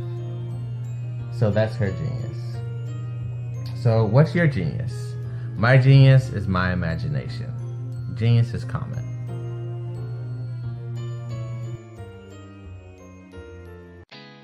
Did you know women represent just 3% of Fortune 500 CEOs and less than 15% of corporate executives at top companies worldwide? Have you wondered what the secrets are to getting into the top ranks, whether in the private or public sector? Do you want to figure out how to stop being held back in your career or passed over for promotion? Then you're in the right place. Hi, I'm Dr. Madeline Ann Lewis, President and CEO of the Executive Women's Success Institute. I have decades of experience in the military, the federal government, and corporate America, and my mission is to help women succeed and tap into their full potential. I want to reach 1 million+ women around the world to become the leaders they are meant to be. So if you want to move into a management or executive level position, or maybe you are a female veteran transitioning out of the military into business entrepreneurship, then reach out to the Executive Women's Success Institute at 301-693-3284. Let us get you on the fast track to success.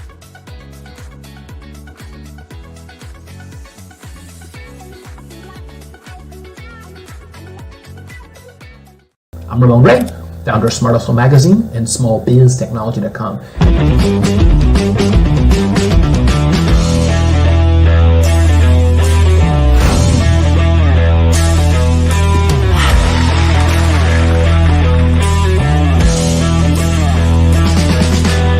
You're here today to celebrate small business success. Stand up on your feet. You rocked the house. It was amazing. Didn't we learn? For me, success comes from failure. One thing not to do is shake somebody's hand like this.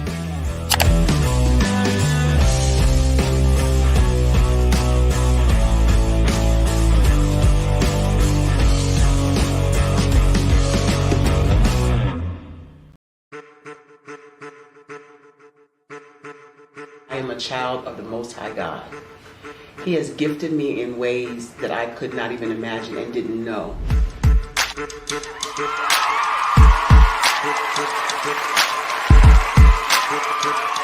There was a time when I didn't know who I was.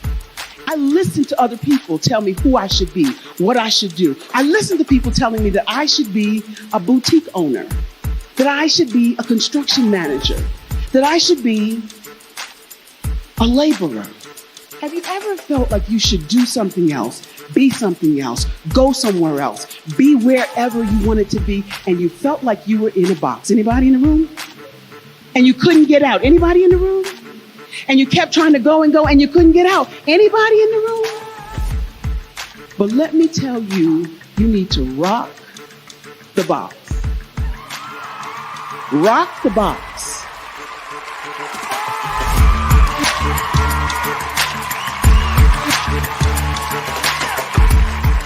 I am engaging, inspiring, and empowering.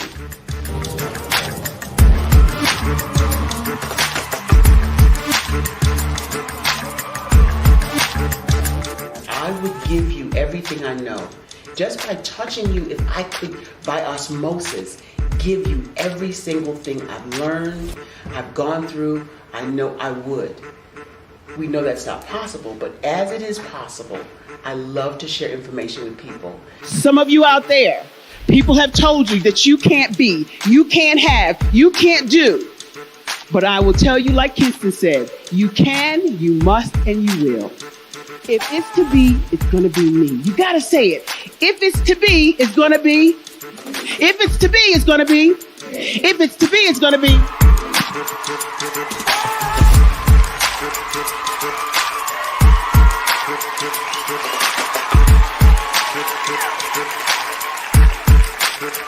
Barbara is because she believed what her mama said about her and not what other people told her. Every day you wake up, when you're in a situation, it's your choice whether it's an advantage or the disadvantage. She gained her confidence and her life, and now she is a testimony. If I can help you elevate yourself, then I feel like I'm elevating my own self as well.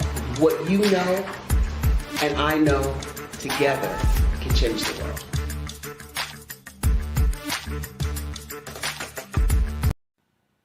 Hello, my name is Kiasi Helm and I'm 14 years old. I think my genius would probably have to be setting goals and achieving them. I say this because ever since I was young, I always wanted to be an author, and at age 11, I ended up achieving this. But not only did I end up becoming an author, I ended up becoming a public speaker, a publisher, a business owner, all these great things. The name of my business is Written by Kids Publishing Company. I decided to start this company because I thought it was important for me to help kids my age express themselves through literacy and just achieve their own goals.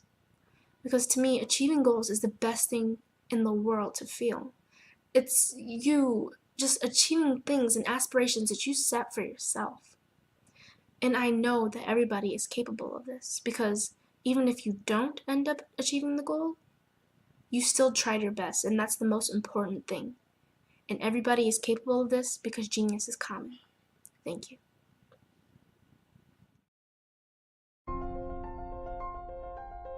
What if you could build your own city? A place where every child can find nurturing people to help them achieve their full potential. A place where every adult can access job training support, where health education is abundant, where social justice ruled the land. A place without limitations. Welcome. You have arrived at STEM City, USA. It is what every city should be. A safe and trusted community where you find people and resources to help you become everything you are and beyond. STEM City is unlike anything you have ever experienced. It is a digital twin of the world around you, only better. STEM City is about energy and soul renewal.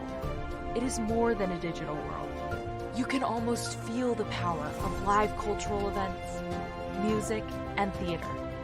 STEM City promises a better future for children with caring mentors and hands-on activities with dedicated tutors to support our youth. STEM City is your passport to a healthy lifestyle with weekly events addressing our community's many issues. STEM City is your financial well-being with helpful information on wealth management, career advancement, job training, and so much more. STEM City is the community you deserve. It is the city where your dreams can come true. STEM City USA, a place in the sky that is accessible to all who reach for the stars.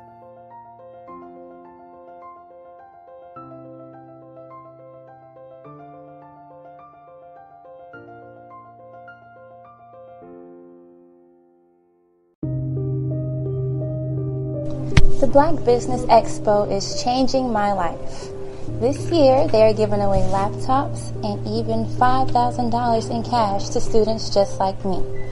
I'm Alexis, and I want to go to college to fulfill my dream of becoming an entrepreneur. Help the Black Business Expo going to www.blackbusinessexpousa.com and also becoming a vendor, a sponsor, or donating. The Black Business Network and Black Business Olympics are essential platforms for Black business owners globally. They provide the tools and support you need to succeed in today's competitive marketplace. Join us today as we collaborate together with businesses from around the world to support our children, students, and young future entrepreneurs, Black businesses and corporations. We raise funds for students going to college and young entrepreneurs who are aspiring to be business owners, and we invite you to be a contributor today.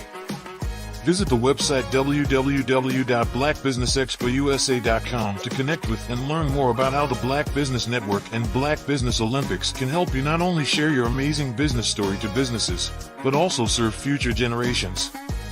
Hello, my name is David Jones, CEO and co-founder of the Hello LLC, where we help businesses build a culture, brand and experience, and leverage technology to pivot into Web3.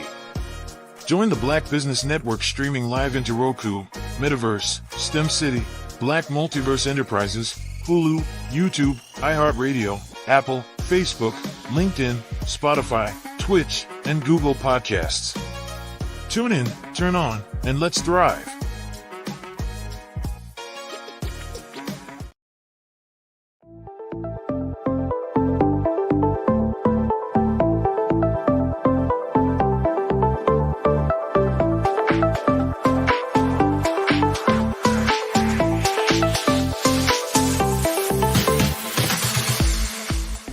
to be messaging and communicating to a lot more folks and getting them committed to you as a brand and feeling that you are trustworthy, as a subject matter expert, and for their needs and their pain points. That says, look, here are my pain points. Here's the problem that I have that I don't want, or the benefit that I want that I don't have. And Grant and Sydney understand that and are giving me information to be able to assist, in my eliminating those pain points.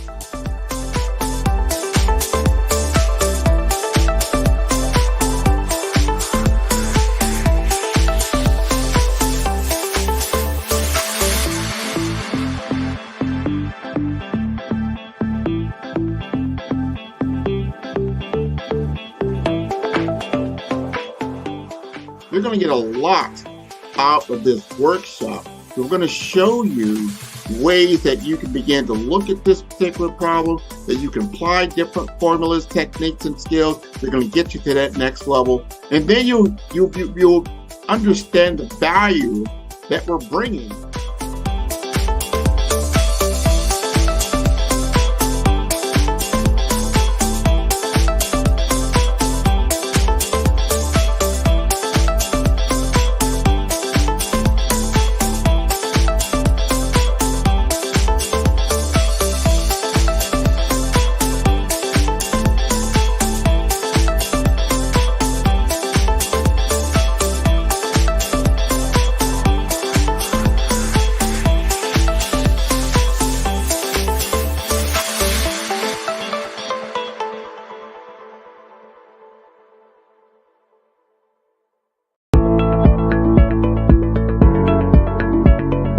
Prepare for what's coming and dominate in economic winter. Stand strong and thrive by showcasing your great products and services globally through the Black Business Network and Black Business Olympics. The Black Business Network has showcased over 2,000 companies with over $7 billion in sales each year. Over 10 million attendees have viewed the rebroadcast each month. Through the Black Business Olympics, unique styles of business training and mentoring are turning students into business owners and entrepreneurial warriors who will dominate in any economy. Gain the ultimate advantage of the Black Business Olympics, 7 days of unbelievable topics and speakers speaking around the globe. Donate your time and experience to provide expertise and scholarships to students worldwide and change the world. Now, more than ever, new insights, tools, strategies, and capabilities are needed. This is your chance for a major presentation to the world. Fill out the form and join the more than 2,000 speakers who have presented to over 200 countries. Join the Black Business Network streaming live into the Metaverse, STEM City, Black Multiverse Enterprises, Hulu, Amazon, YouTube, iHeartRadio, Apple, Facebook, LinkedIn, Pod TV, IBM TV, Spotify, and Google Podcasts. Sign up today. Spaces are limited, and we will see you there.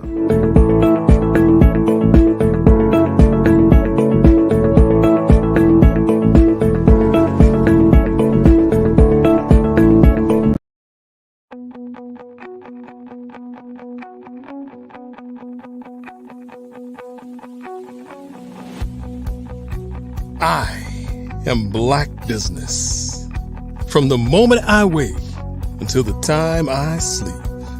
Yes, I am Black Business. I am Black Business. Tell me, are you Black Business? I am Black Business. Do you support Black businesses? Listen, I support Black business because I am Black Business. Black Business Expo. One of the largest business showcases in the history of Black business in the world. The world. Sign up today at www.bbusiness.com. blackbusinessexpousa.com or call 919-308-9090. I am Black Business.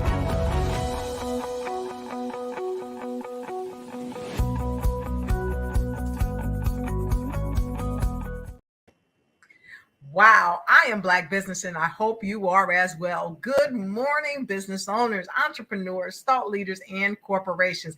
Welcome to the Black Business Network. My name is Dr. Lotus Richey, and I'm the CEO of Lotus Richey Coaching and Consulting, LLC, and the proud show host of the Lotus Richey Ignite Show, just one to name a few. And I'm your proud business moderator for this morning on the Black Business Network. The Black Business Network is a 24-hour business network showcasing Black businesses, business owners, entrepreneurs, and thought leaders worldwide. We have speakers from North Carolina, London, Singapore, Africa, Japan, and cities all over the United States. The Black Business Network is a global community sharing its business knowledge to empower, inspire, and educate businesses about, you guessed it, business. And we have been having a phenomenal time this morning showcasing some amazing CEOs. And we're going to continue to inspire you with our next speaker. Our next speaker is Bukeka Blakemore. Bukeka Blakemore is known for inspirational speaking and singing to audiences all around the world. She leads discussions on the importance of self-worth. She has over 30 years experience in entertainment, and she has also opened her entertainment icons such as Harry Belafonte, Maya Angelou, and toured with Oleta Adams. That's right. She's opened that up in her life. And she's here with us today, and she's going to share some of those tidbits. In addition to that, she serves on the board of directors for Creative City, Kansas City, the UNESCO City of Music, and is the CEO and co-founder of Fab Unite TV and OTT streaming television. Without further ado, I bring to you, please welcome Bukeka Blakemore.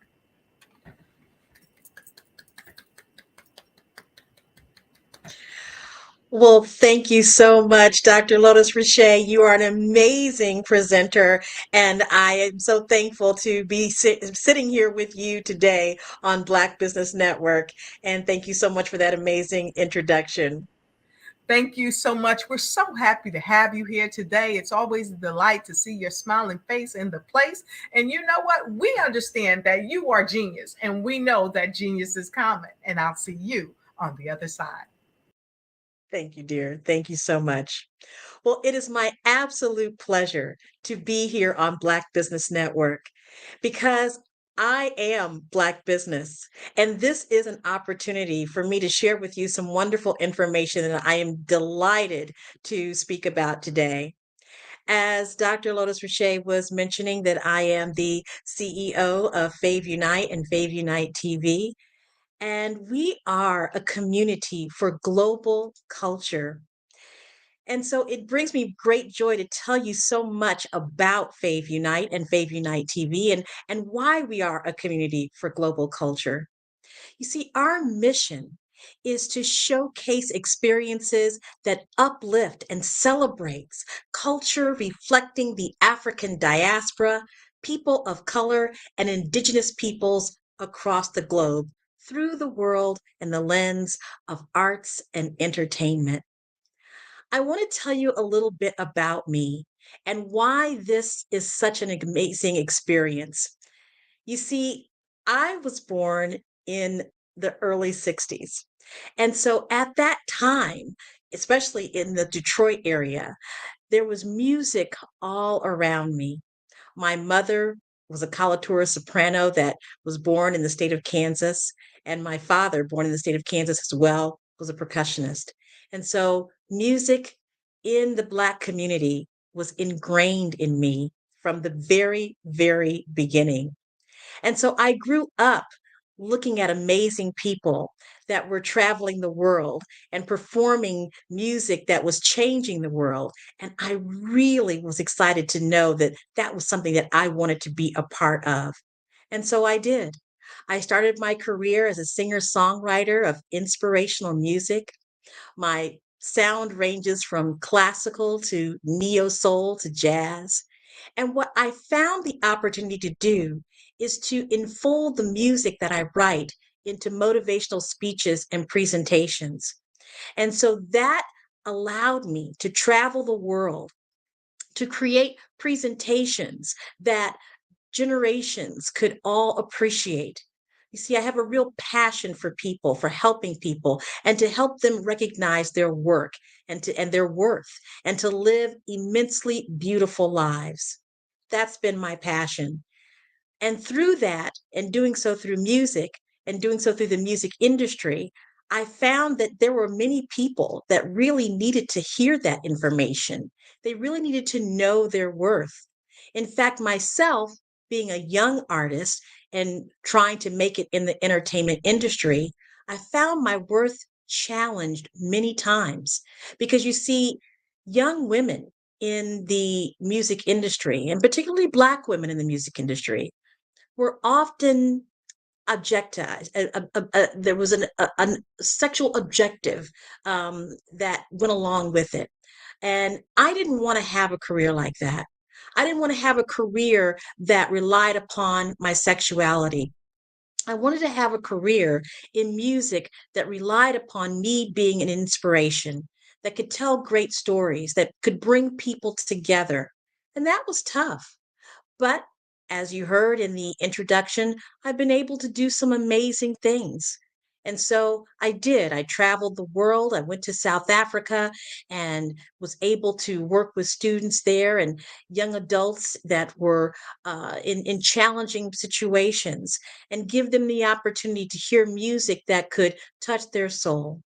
I went on to tour the Netherlands with the amazing artist Alita Adams, and I got a chance to see the world through music.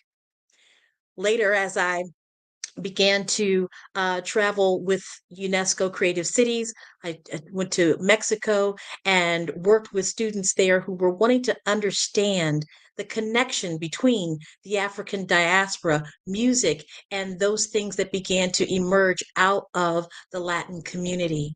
So I feel very privileged and honored to be on this journey. And it's because of this journey that I also met my husband, co-founder of Fave Unite TV. You see, he grew up in Chicago, and in the time of when rap was just emerging and he began a career as a promoter, he could also see that there were times when young Black Americans were starting to have real negative experiences. We're having very negative experiences in their lives as artists. And so he wanted to promote a positive image for Black youth and Black artists. And so we came together a little over 10 years ago. And when we shared our dreams and our passions, we knew that there was something that we could do. And so we came up with the concept of Fave Unite. FAVE stands for fans, artists, and venues.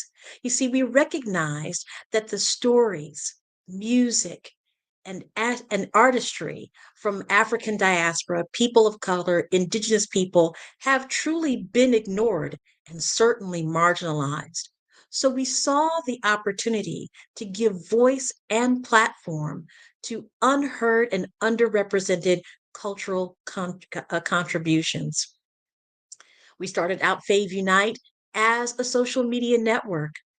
We tested our products and our service through social media platforms that already existed: Instagram, Facebook, Twitter. And our posts and our engagements really began to show that people really wanted to know more about artists that they hadn't heard of.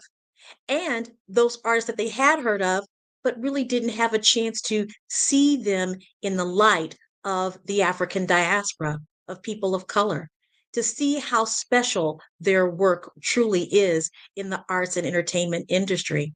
So in 2020, we took this concept to the next level and began Fave Unite TV, a champion for culture. Fave Unite TV is a platform that is dedicated to celebrating the diversity of cultures worldwide. And we take great joy in being a champion for culture through Fave Unite TV. As the founders of this organization, we believe that with the ability to capture audiences of this nature, we're able to bring content to them that is specific to the stories that are very seldom heard all around the world, from lifestyle to music to visual art to educational and inspirational experiences. So when you go to Fave Unite TV and faveunite.com, that is what you will see. On Fave Unite TV, you're going to see content that inspires and educates. You're going to see music artists. You're going to see short films, as well as that content that truly shares with people what is happening in the world of the African diaspora, of people of color, of the indigenous people around the world. And we're so excited to bring that to you from the platform of Fave Unite TV. Because we started this, we have formulated a group of people that have amazing talents and abilities from behind the scenes. We have Terry Lewis, who is our Chief Technical Officer out of California. We have Del Scholes, who's our Chief Commercial Officer here in Missouri. Anolia Foti, who is our Chief Content Officer out of Angola, Africa. Christina Konya, who is our Chief Operations Officer out of the UK.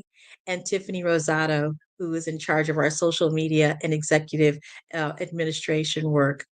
So you see, we are a global network. Not only are we global within our company, but we are a global network that spans the world in sharing with those that are watching content that comes from around the world. So let me tell you a little bit more about who can tap into, or who might be really interested in tapping into Fave Unite TV. If you are an individual who appreciates and supports a wide range of cultural arts and experiences, then Fave Unite and Fave Unite TV is for you. You see, we are about community. We're about bringing people together, fans, artists, and venues, and giving each one of those sectors a way to express who they are through cultural arts and experiences. That's our approach. Our approach for delivering the content that is from the African diaspora is through bringing a community together of fans, artists, and venues. You see, we know that artists really rely upon fans, viewers, those that come to see them in their performing around the world. So we really say that when fans rule, everyone wins. For our fans, we provide quality streaming content for enjoyment. Again, streaming content from around the world, from South America to Mexico, from Africa, throughout the United States, the United Kingdom, all over the world. So we are excited that you're going to be able to see content that will speak to you because it is coming from a part of you. I remember as a fan, the first time I watched a program that had people that looked like me. These were individuals that were doctors and lawyers and business owners, and it struck me. So I knew that that was important for people who were actually viewing, that they would want to see more information, more images that reflected who they are. So yes, we provide fans with streaming content that with people that look like them, that have experiences that reflect who they are. For artists, we provide a platform to share and promote your content for engagement. We know that as artists, the content creators, that you have something to share, that you have a story to tell, that there is a narrative that has not been shared. And if it has been, it's not been the true narrative, a narrative that truly reflects who you are. So we are the platform for that. Again, we provide you with all kinds of ways to engage with fans. And then there are the venues, our sponsors and advertisers. We provide our sponsors and advertisers with options and opportunities for enrichment, for product placement, to be connected with artists and fans in a more engaging way that allows you to build your brand. So let me tell you a little bit about the features of Fave Unite TV. We offer a comprehensive library of content that includes underrepresented talent, cultural awareness, and women's empowerment. We provide support and representation to content creators to help them grow their following and succeed in the digital landscape. And we offer a wide selection of free and paid entertainment through linear channels and on demand offerings. So, what does that do for you?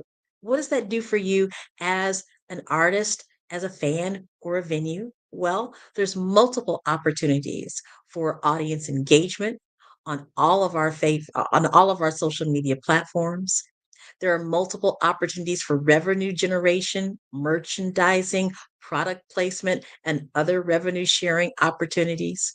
And we have strong partnerships with international brands so that you have the power to boost and influence the visibility of who you are. So we're really excited to share with you the power of Fave Unite TV. Now, if you think about it, I want you to think about that, how you are represented as a Black business and how you are represented as an individual of color from the African diaspora, an Indigenous individual. I want you to think about how you are represented in the landscape of streaming. Where do you see yourself? Do you see images that truly reflect who you are? Do you see experiences that tell the story of your background, of the images of your communities? There isn't a lot. A lot of what you see in the streaming world has a lot of repetitive stories, and the stories that you see that are supposedly about Black, Indigenous people of color does not come from our storytelling of it. It's a prescribed story. It's something that is a narrative that we did not create. I remember a long time ago, I asked my mother because she was very concerned. I told you I was born in the 60s. And so she was very concerned about integration. And I said, "Well, Mom, what are you saying?" She said, integration really did not serve us as a people because they didn't ask us what we wanted, how we wanted to be educated, how we wanted to succeed in business, how we wanted to live in our communities. And essentially, that's what this platform gives us the ability to do. It gives the ability for content creators, for venues, for sponsors and corporate advertisers and those fans to have a voice into how they are seen, to have a voice in what it is that they want to see in this world of streaming. And since this is a technology that is now in the digital landscape and it's still on the cutting edge and has so much potential for growth, we're inviting you to come to Fave Unite TV, to watch the content that we have, to become a content creator on Fave Unite TV, and to also be a part of the revenue sharing and generation that can come, because we are building a legacy here at Fave Unite TV, not just for what we offer to the world, but for our families so that they can see themselves in the world of streaming. What are we here to do today? as far as giving you a message here on Black Business Network. Well, we're here to tell you how you can become a part of this network. For example, if you are a content creator, you're likely struggling with having your content stand out from the crowd. You're likely trying to figure out how you can be seen in this minutia of content creators. Well, come to Fave Unite TV, because here, as a new and emerging OTT streaming platform, you can be seen. We give you the opportunity to not be overshadowed by others who may have more resources, more followers, or more influence. Here you can begin to build that following, to have the resources, and to begin to share with followers that are of the Black, Indigenous, people of color, African descent. We are a powerful tool to connect with those friends, followers, and fans that understand that you are a content creator and you are wanting to be seen on these different platforms. Well, we're here. We're on Roku. We're on Android TV. We're on TikTok. We're on Clubhouse. We're on all YouTube. We're on Facebook. We're on all the places where you want to be. We're there.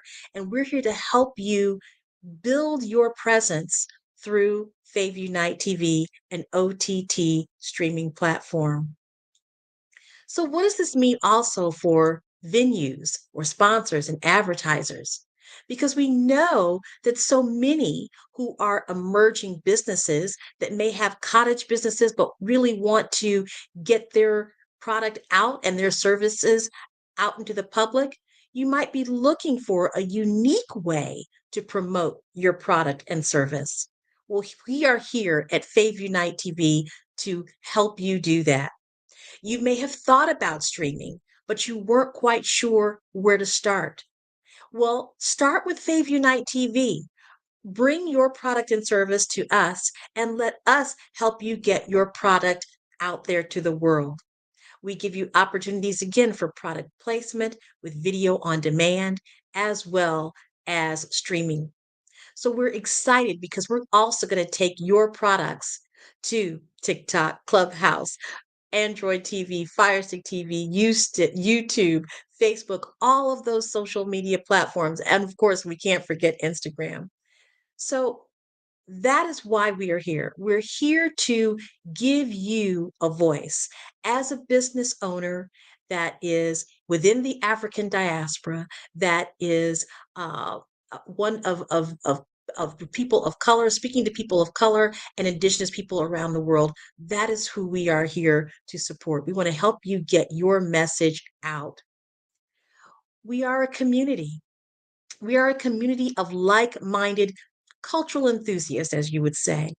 We are allied to embrace, elevate, and broadcast the narrative that needs to be told by us and expressed in our own words. And so we invite you to become an ally with us today.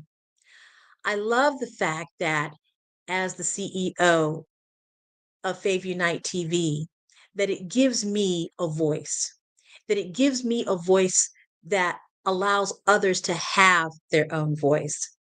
I mentioned to you as well that I serve on the board for UNESCO Creative City, Kansas City. We are the only city of music in the United States under the UNESCO Music City Network. And we are grateful to be partnered with to be partners, Fave Unite TV and Creative City, Kansas City. So we're excited to bring you content that comes from all over the world.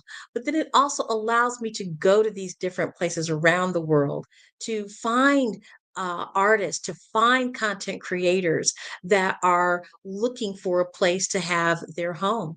And so this platform of UNESCO Creative Cities is, and in connection with Fave Unite TV, certainly broadens what we can do for you as a content creator, as a venue as well. And it gives the opportunity to have for fans to see original, unique material that you wouldn't see anywhere else. So, what I would like to just leave you with and share with you is that it's important that you have your voice heard. It's important that you have your work seen. And it's important that you know that your work is worthy of being seen, that your work is worthy of being heard. And don't allow the naysayers in the world to keep you from living your dreams. Don't allow the fact that you don't see yourself on these platforms to diminish your spirit, to diminish who you are as a content creator. And as a fan of content that you would like to see, how you would like to see yourself reflected on these streaming platforms, know that there is a place for you to come to see that. You have a home at Fave Unite and Fave Unite TV. We have two websites. We have faveunite.com and faveunitetv.com.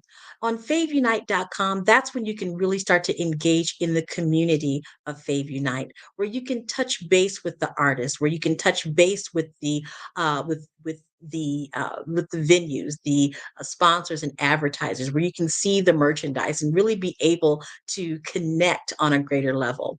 And of course, on Fave Unite TV, you'll be able to see those artists. You'll be able to see the products and services that come from the what we call the BIPOC community, Black, Indigenous people of color. I'm excited to be in this position. I think it's very important that we serve this community, that we serve this community in many ways, economically and through arts and entertainment, and that we bond together, that we become one in this mission of having our narrative told in the way that we want it to be told, that it reflects who we are at our core, that it reflects our genius, that it reflects our brilliance. And I am so excited to be on this journey. I want to thank the Black Business Network for being here, for giving me and our business the opportunity to really stand out and showcase who we are, because it's important. It's important that we as a business, as businesses in this community, support each other, to give each other a lift up, a leg up, and to give each other to empower each other to express who we are as individuals and businesses. The one thing I also want to say is that you in this network are worthy. You are worthy not because of what you know. You are worthy not because of what you do. You are worthy because you exist. You have been given all of the genius, all of the brilliance, all that you need to succeed. And so we are here to support that brilliance. We are here to lift you up, to bring you all the information you need to be successful in your business and in life. Thank you so much. Wow, Bukeka, amazing, amazing information. So thank you so much. You know, I've had conversations with you, and you are just the epitome of what being a Black entrepreneur, reaching back, helping other Black entrepreneurs is all about. So one question that I want to ask you before you go head out, I've got to ask you this, Bukeka. What is the one thing that you feel and know that a business owner can really gain from partnering with your company that will really energize them globally? Because you're doing business all around the world. What is the one thing outside of calling you or Zoom meeting with you to get them going? What is that one thing? The one thing is they need to know, again, that they have within them the power to succeed in what they have, the power to succeed. We have these seeds of genius, right? We have these ideas, and we don't always know how to get them out there. So what I want you to know, I don't want the audience to know, is to bring that genius, is to bring that creative nature within you to Fave Unite TV so that we can get you out there on all the platforms around the world and to bolster you up, to build you up from knowing that you are not alone in this experience. Yes, I love that. And so I have a personal question. Yes. What inspired you to connect with the BBE? Because let's face it, you are very powerful in your own right. So I want to know what inspired you and why should other business owners around the world connect with the BBE? Let me tell you, this network is so powerful because it does focus on business. Yes. You know, when Martin Luther King was giving his last few speeches, what did he focus on? He focused on economics and empowering the Black community with financial empowerment. So yes, Black Business Network is important for the financial empowerment of Black businesses around the globe, and you should definitely get on the Black Business Network. Wow. I appreciate that. So listen, you have come and you've shared some very insightful information. You've given people the knowledge that they have a place to go that they can call home. And it's a place that will empower and ignite them in their business all around the world. So I want to thank you again, Bukeka, for being here. You've been amazing. And you know what? You've shared your genius, and genius is common. And we'll see you on the other side. Thank you so much. Wow, she was absolutely amazing. I encourage everybody to please connect with her because this is about business. And the Black Business Expo's mission is to raise funds for high school seniors going to college or K through 12 entrepreneurs. This expo is a fundraiser for students, and you can go directly to www.blackbusinessexpo.usa.com to donate to the scholarship fund. Or you can also use Cash App. You can use the $ BBX USA. See, our goal is to give laptops and up to $5,000 to 10 students. And students, you can also register. So go right over to www.blackbusinessexpousa.com because every dollar counts. It doesn't matter where you are in the world. If you're in France, if you're in Hungary, you can contribute. So we want to remind you to donate to the scholarship fund. We want to thank our Black Business Expo USA sponsors for December 2023. NC100, Moody Capital Partners, Suede Soul, The Hello LLC, Lotus Richey Coaching and Consulting LLC, and the Lotus Richey Ignite Show, Carolina, Virginia Minority Supplier Development Council, Step Management, 5-Star BDM Media, Barbara H. Smith LLC, Margie McLean Foundation Incorporated, Genius is Common, Earth Essentials, Milani Shani Global, Executive Women's Success Institute, The Quality Coaching Company, Superwoman Business Services, Creative Force Studios, Lee Entertainment, Artistic App Design, and of course, Black Business Expo USA. Genius is Common, and I'll see you on the other side. I am from Washington, D.C., but I was raised in Durham, North Carolina. I came to Durham when I was about 5 or 6, and then I traveled back and forth to D.C. because it's where my people are from. One of the unique things about my family is my mother, she's also an artist. She does quilting, and she does a lot of artistic things. And then my son, he draws with both hands, his right hand and his left hand like I do. So that's kind of a family trait. And then my other son, he's a videographer, and my daughter, she works, she's a regional vice president for Sunglass. When you start out drawing and sketching, you want to continue to explore, you know, each avenue. I do pastels, I do pen and ink, I do painting, I do acrylics. I haven't done oils yet. But I try to do all facets of art. What I say to a lot of times to people is, you can't put yourself in a box when you're an artist. You have to explore. And over the course of my life, I've tried to explore different mediums. I also do sculpture as well. I choose my subjects by the intensity that they have in their faces, or the intensity that somebody is moving, because I do more than portrait drawings. I also do I do abstract, and then I do figurative drawing also. Well, what happened in this particular show is that I started out trying to come up with something that would be a little bit different than what everybody else is doing. So I was working on a Barack Obama show, and they wanted me to do some paintings of Barack. And so what I did was, because of the deadlines, I kind of did it kind of fast. And then I realized when I was doing it fast, I enjoyed it. And so then I started doing other pieces the same way, and I started to enjoy those pieces also. And so I came up with this particular style, and it's a style of lines and colors.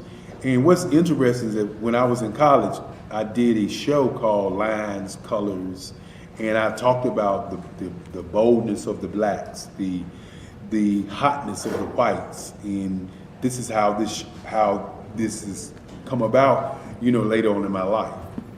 And the colors comes from a lot of the entertainers that I work with, where they wear different colors. They don't wear, your plain reds or your whites. They wear different colors, and so that's also another piece of what's giving me the colors. The subtitle of this show is Faces That Speak Life. That's real critical.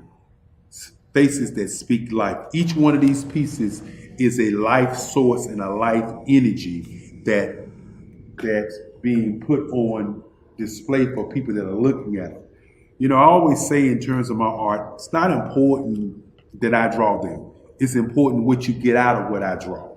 I don't try to just draw it because you like it. People wanted me to do prints. I didn't do prints. People asked me to do different people, but the people that I choose are people that make a difference in the lives of people in the world. So the human landscape idea was, again, as I said, the lines represent your emotions, it represents your ideas, and it represents your journey as a human being. And that's why you get the different pieces and the different looks. And as you notice, I try not to do one look that looks alike another look. And that's what's the most important part of this show.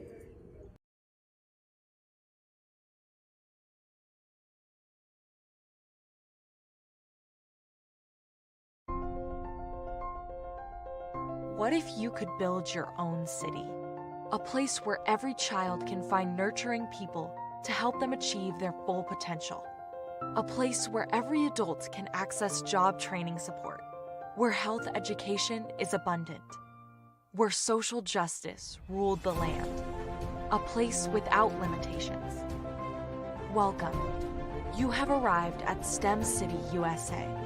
It is what every city should be. A safe and trusted community where you find people and resources to help you become everything you are and beyond. STEM City is unlike anything you have ever experienced. It is a digital twin of the world around you, only better. STEM City is about energy and soul renewal. It is more than a digital world. You can almost feel the power of live cultural events, music, and theater. STEM City promises a better future for children with caring mentors and hands-on activities with dedicated tutors to support our youth. STEM City is your passport to a healthy lifestyle with weekly events addressing our community's many issues.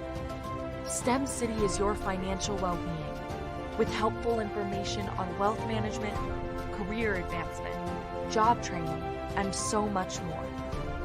STEM City is the community you deserve. It is the city where your dreams can come true. STEM City USA, a place in the sky that is accessible to all who reach for the stars.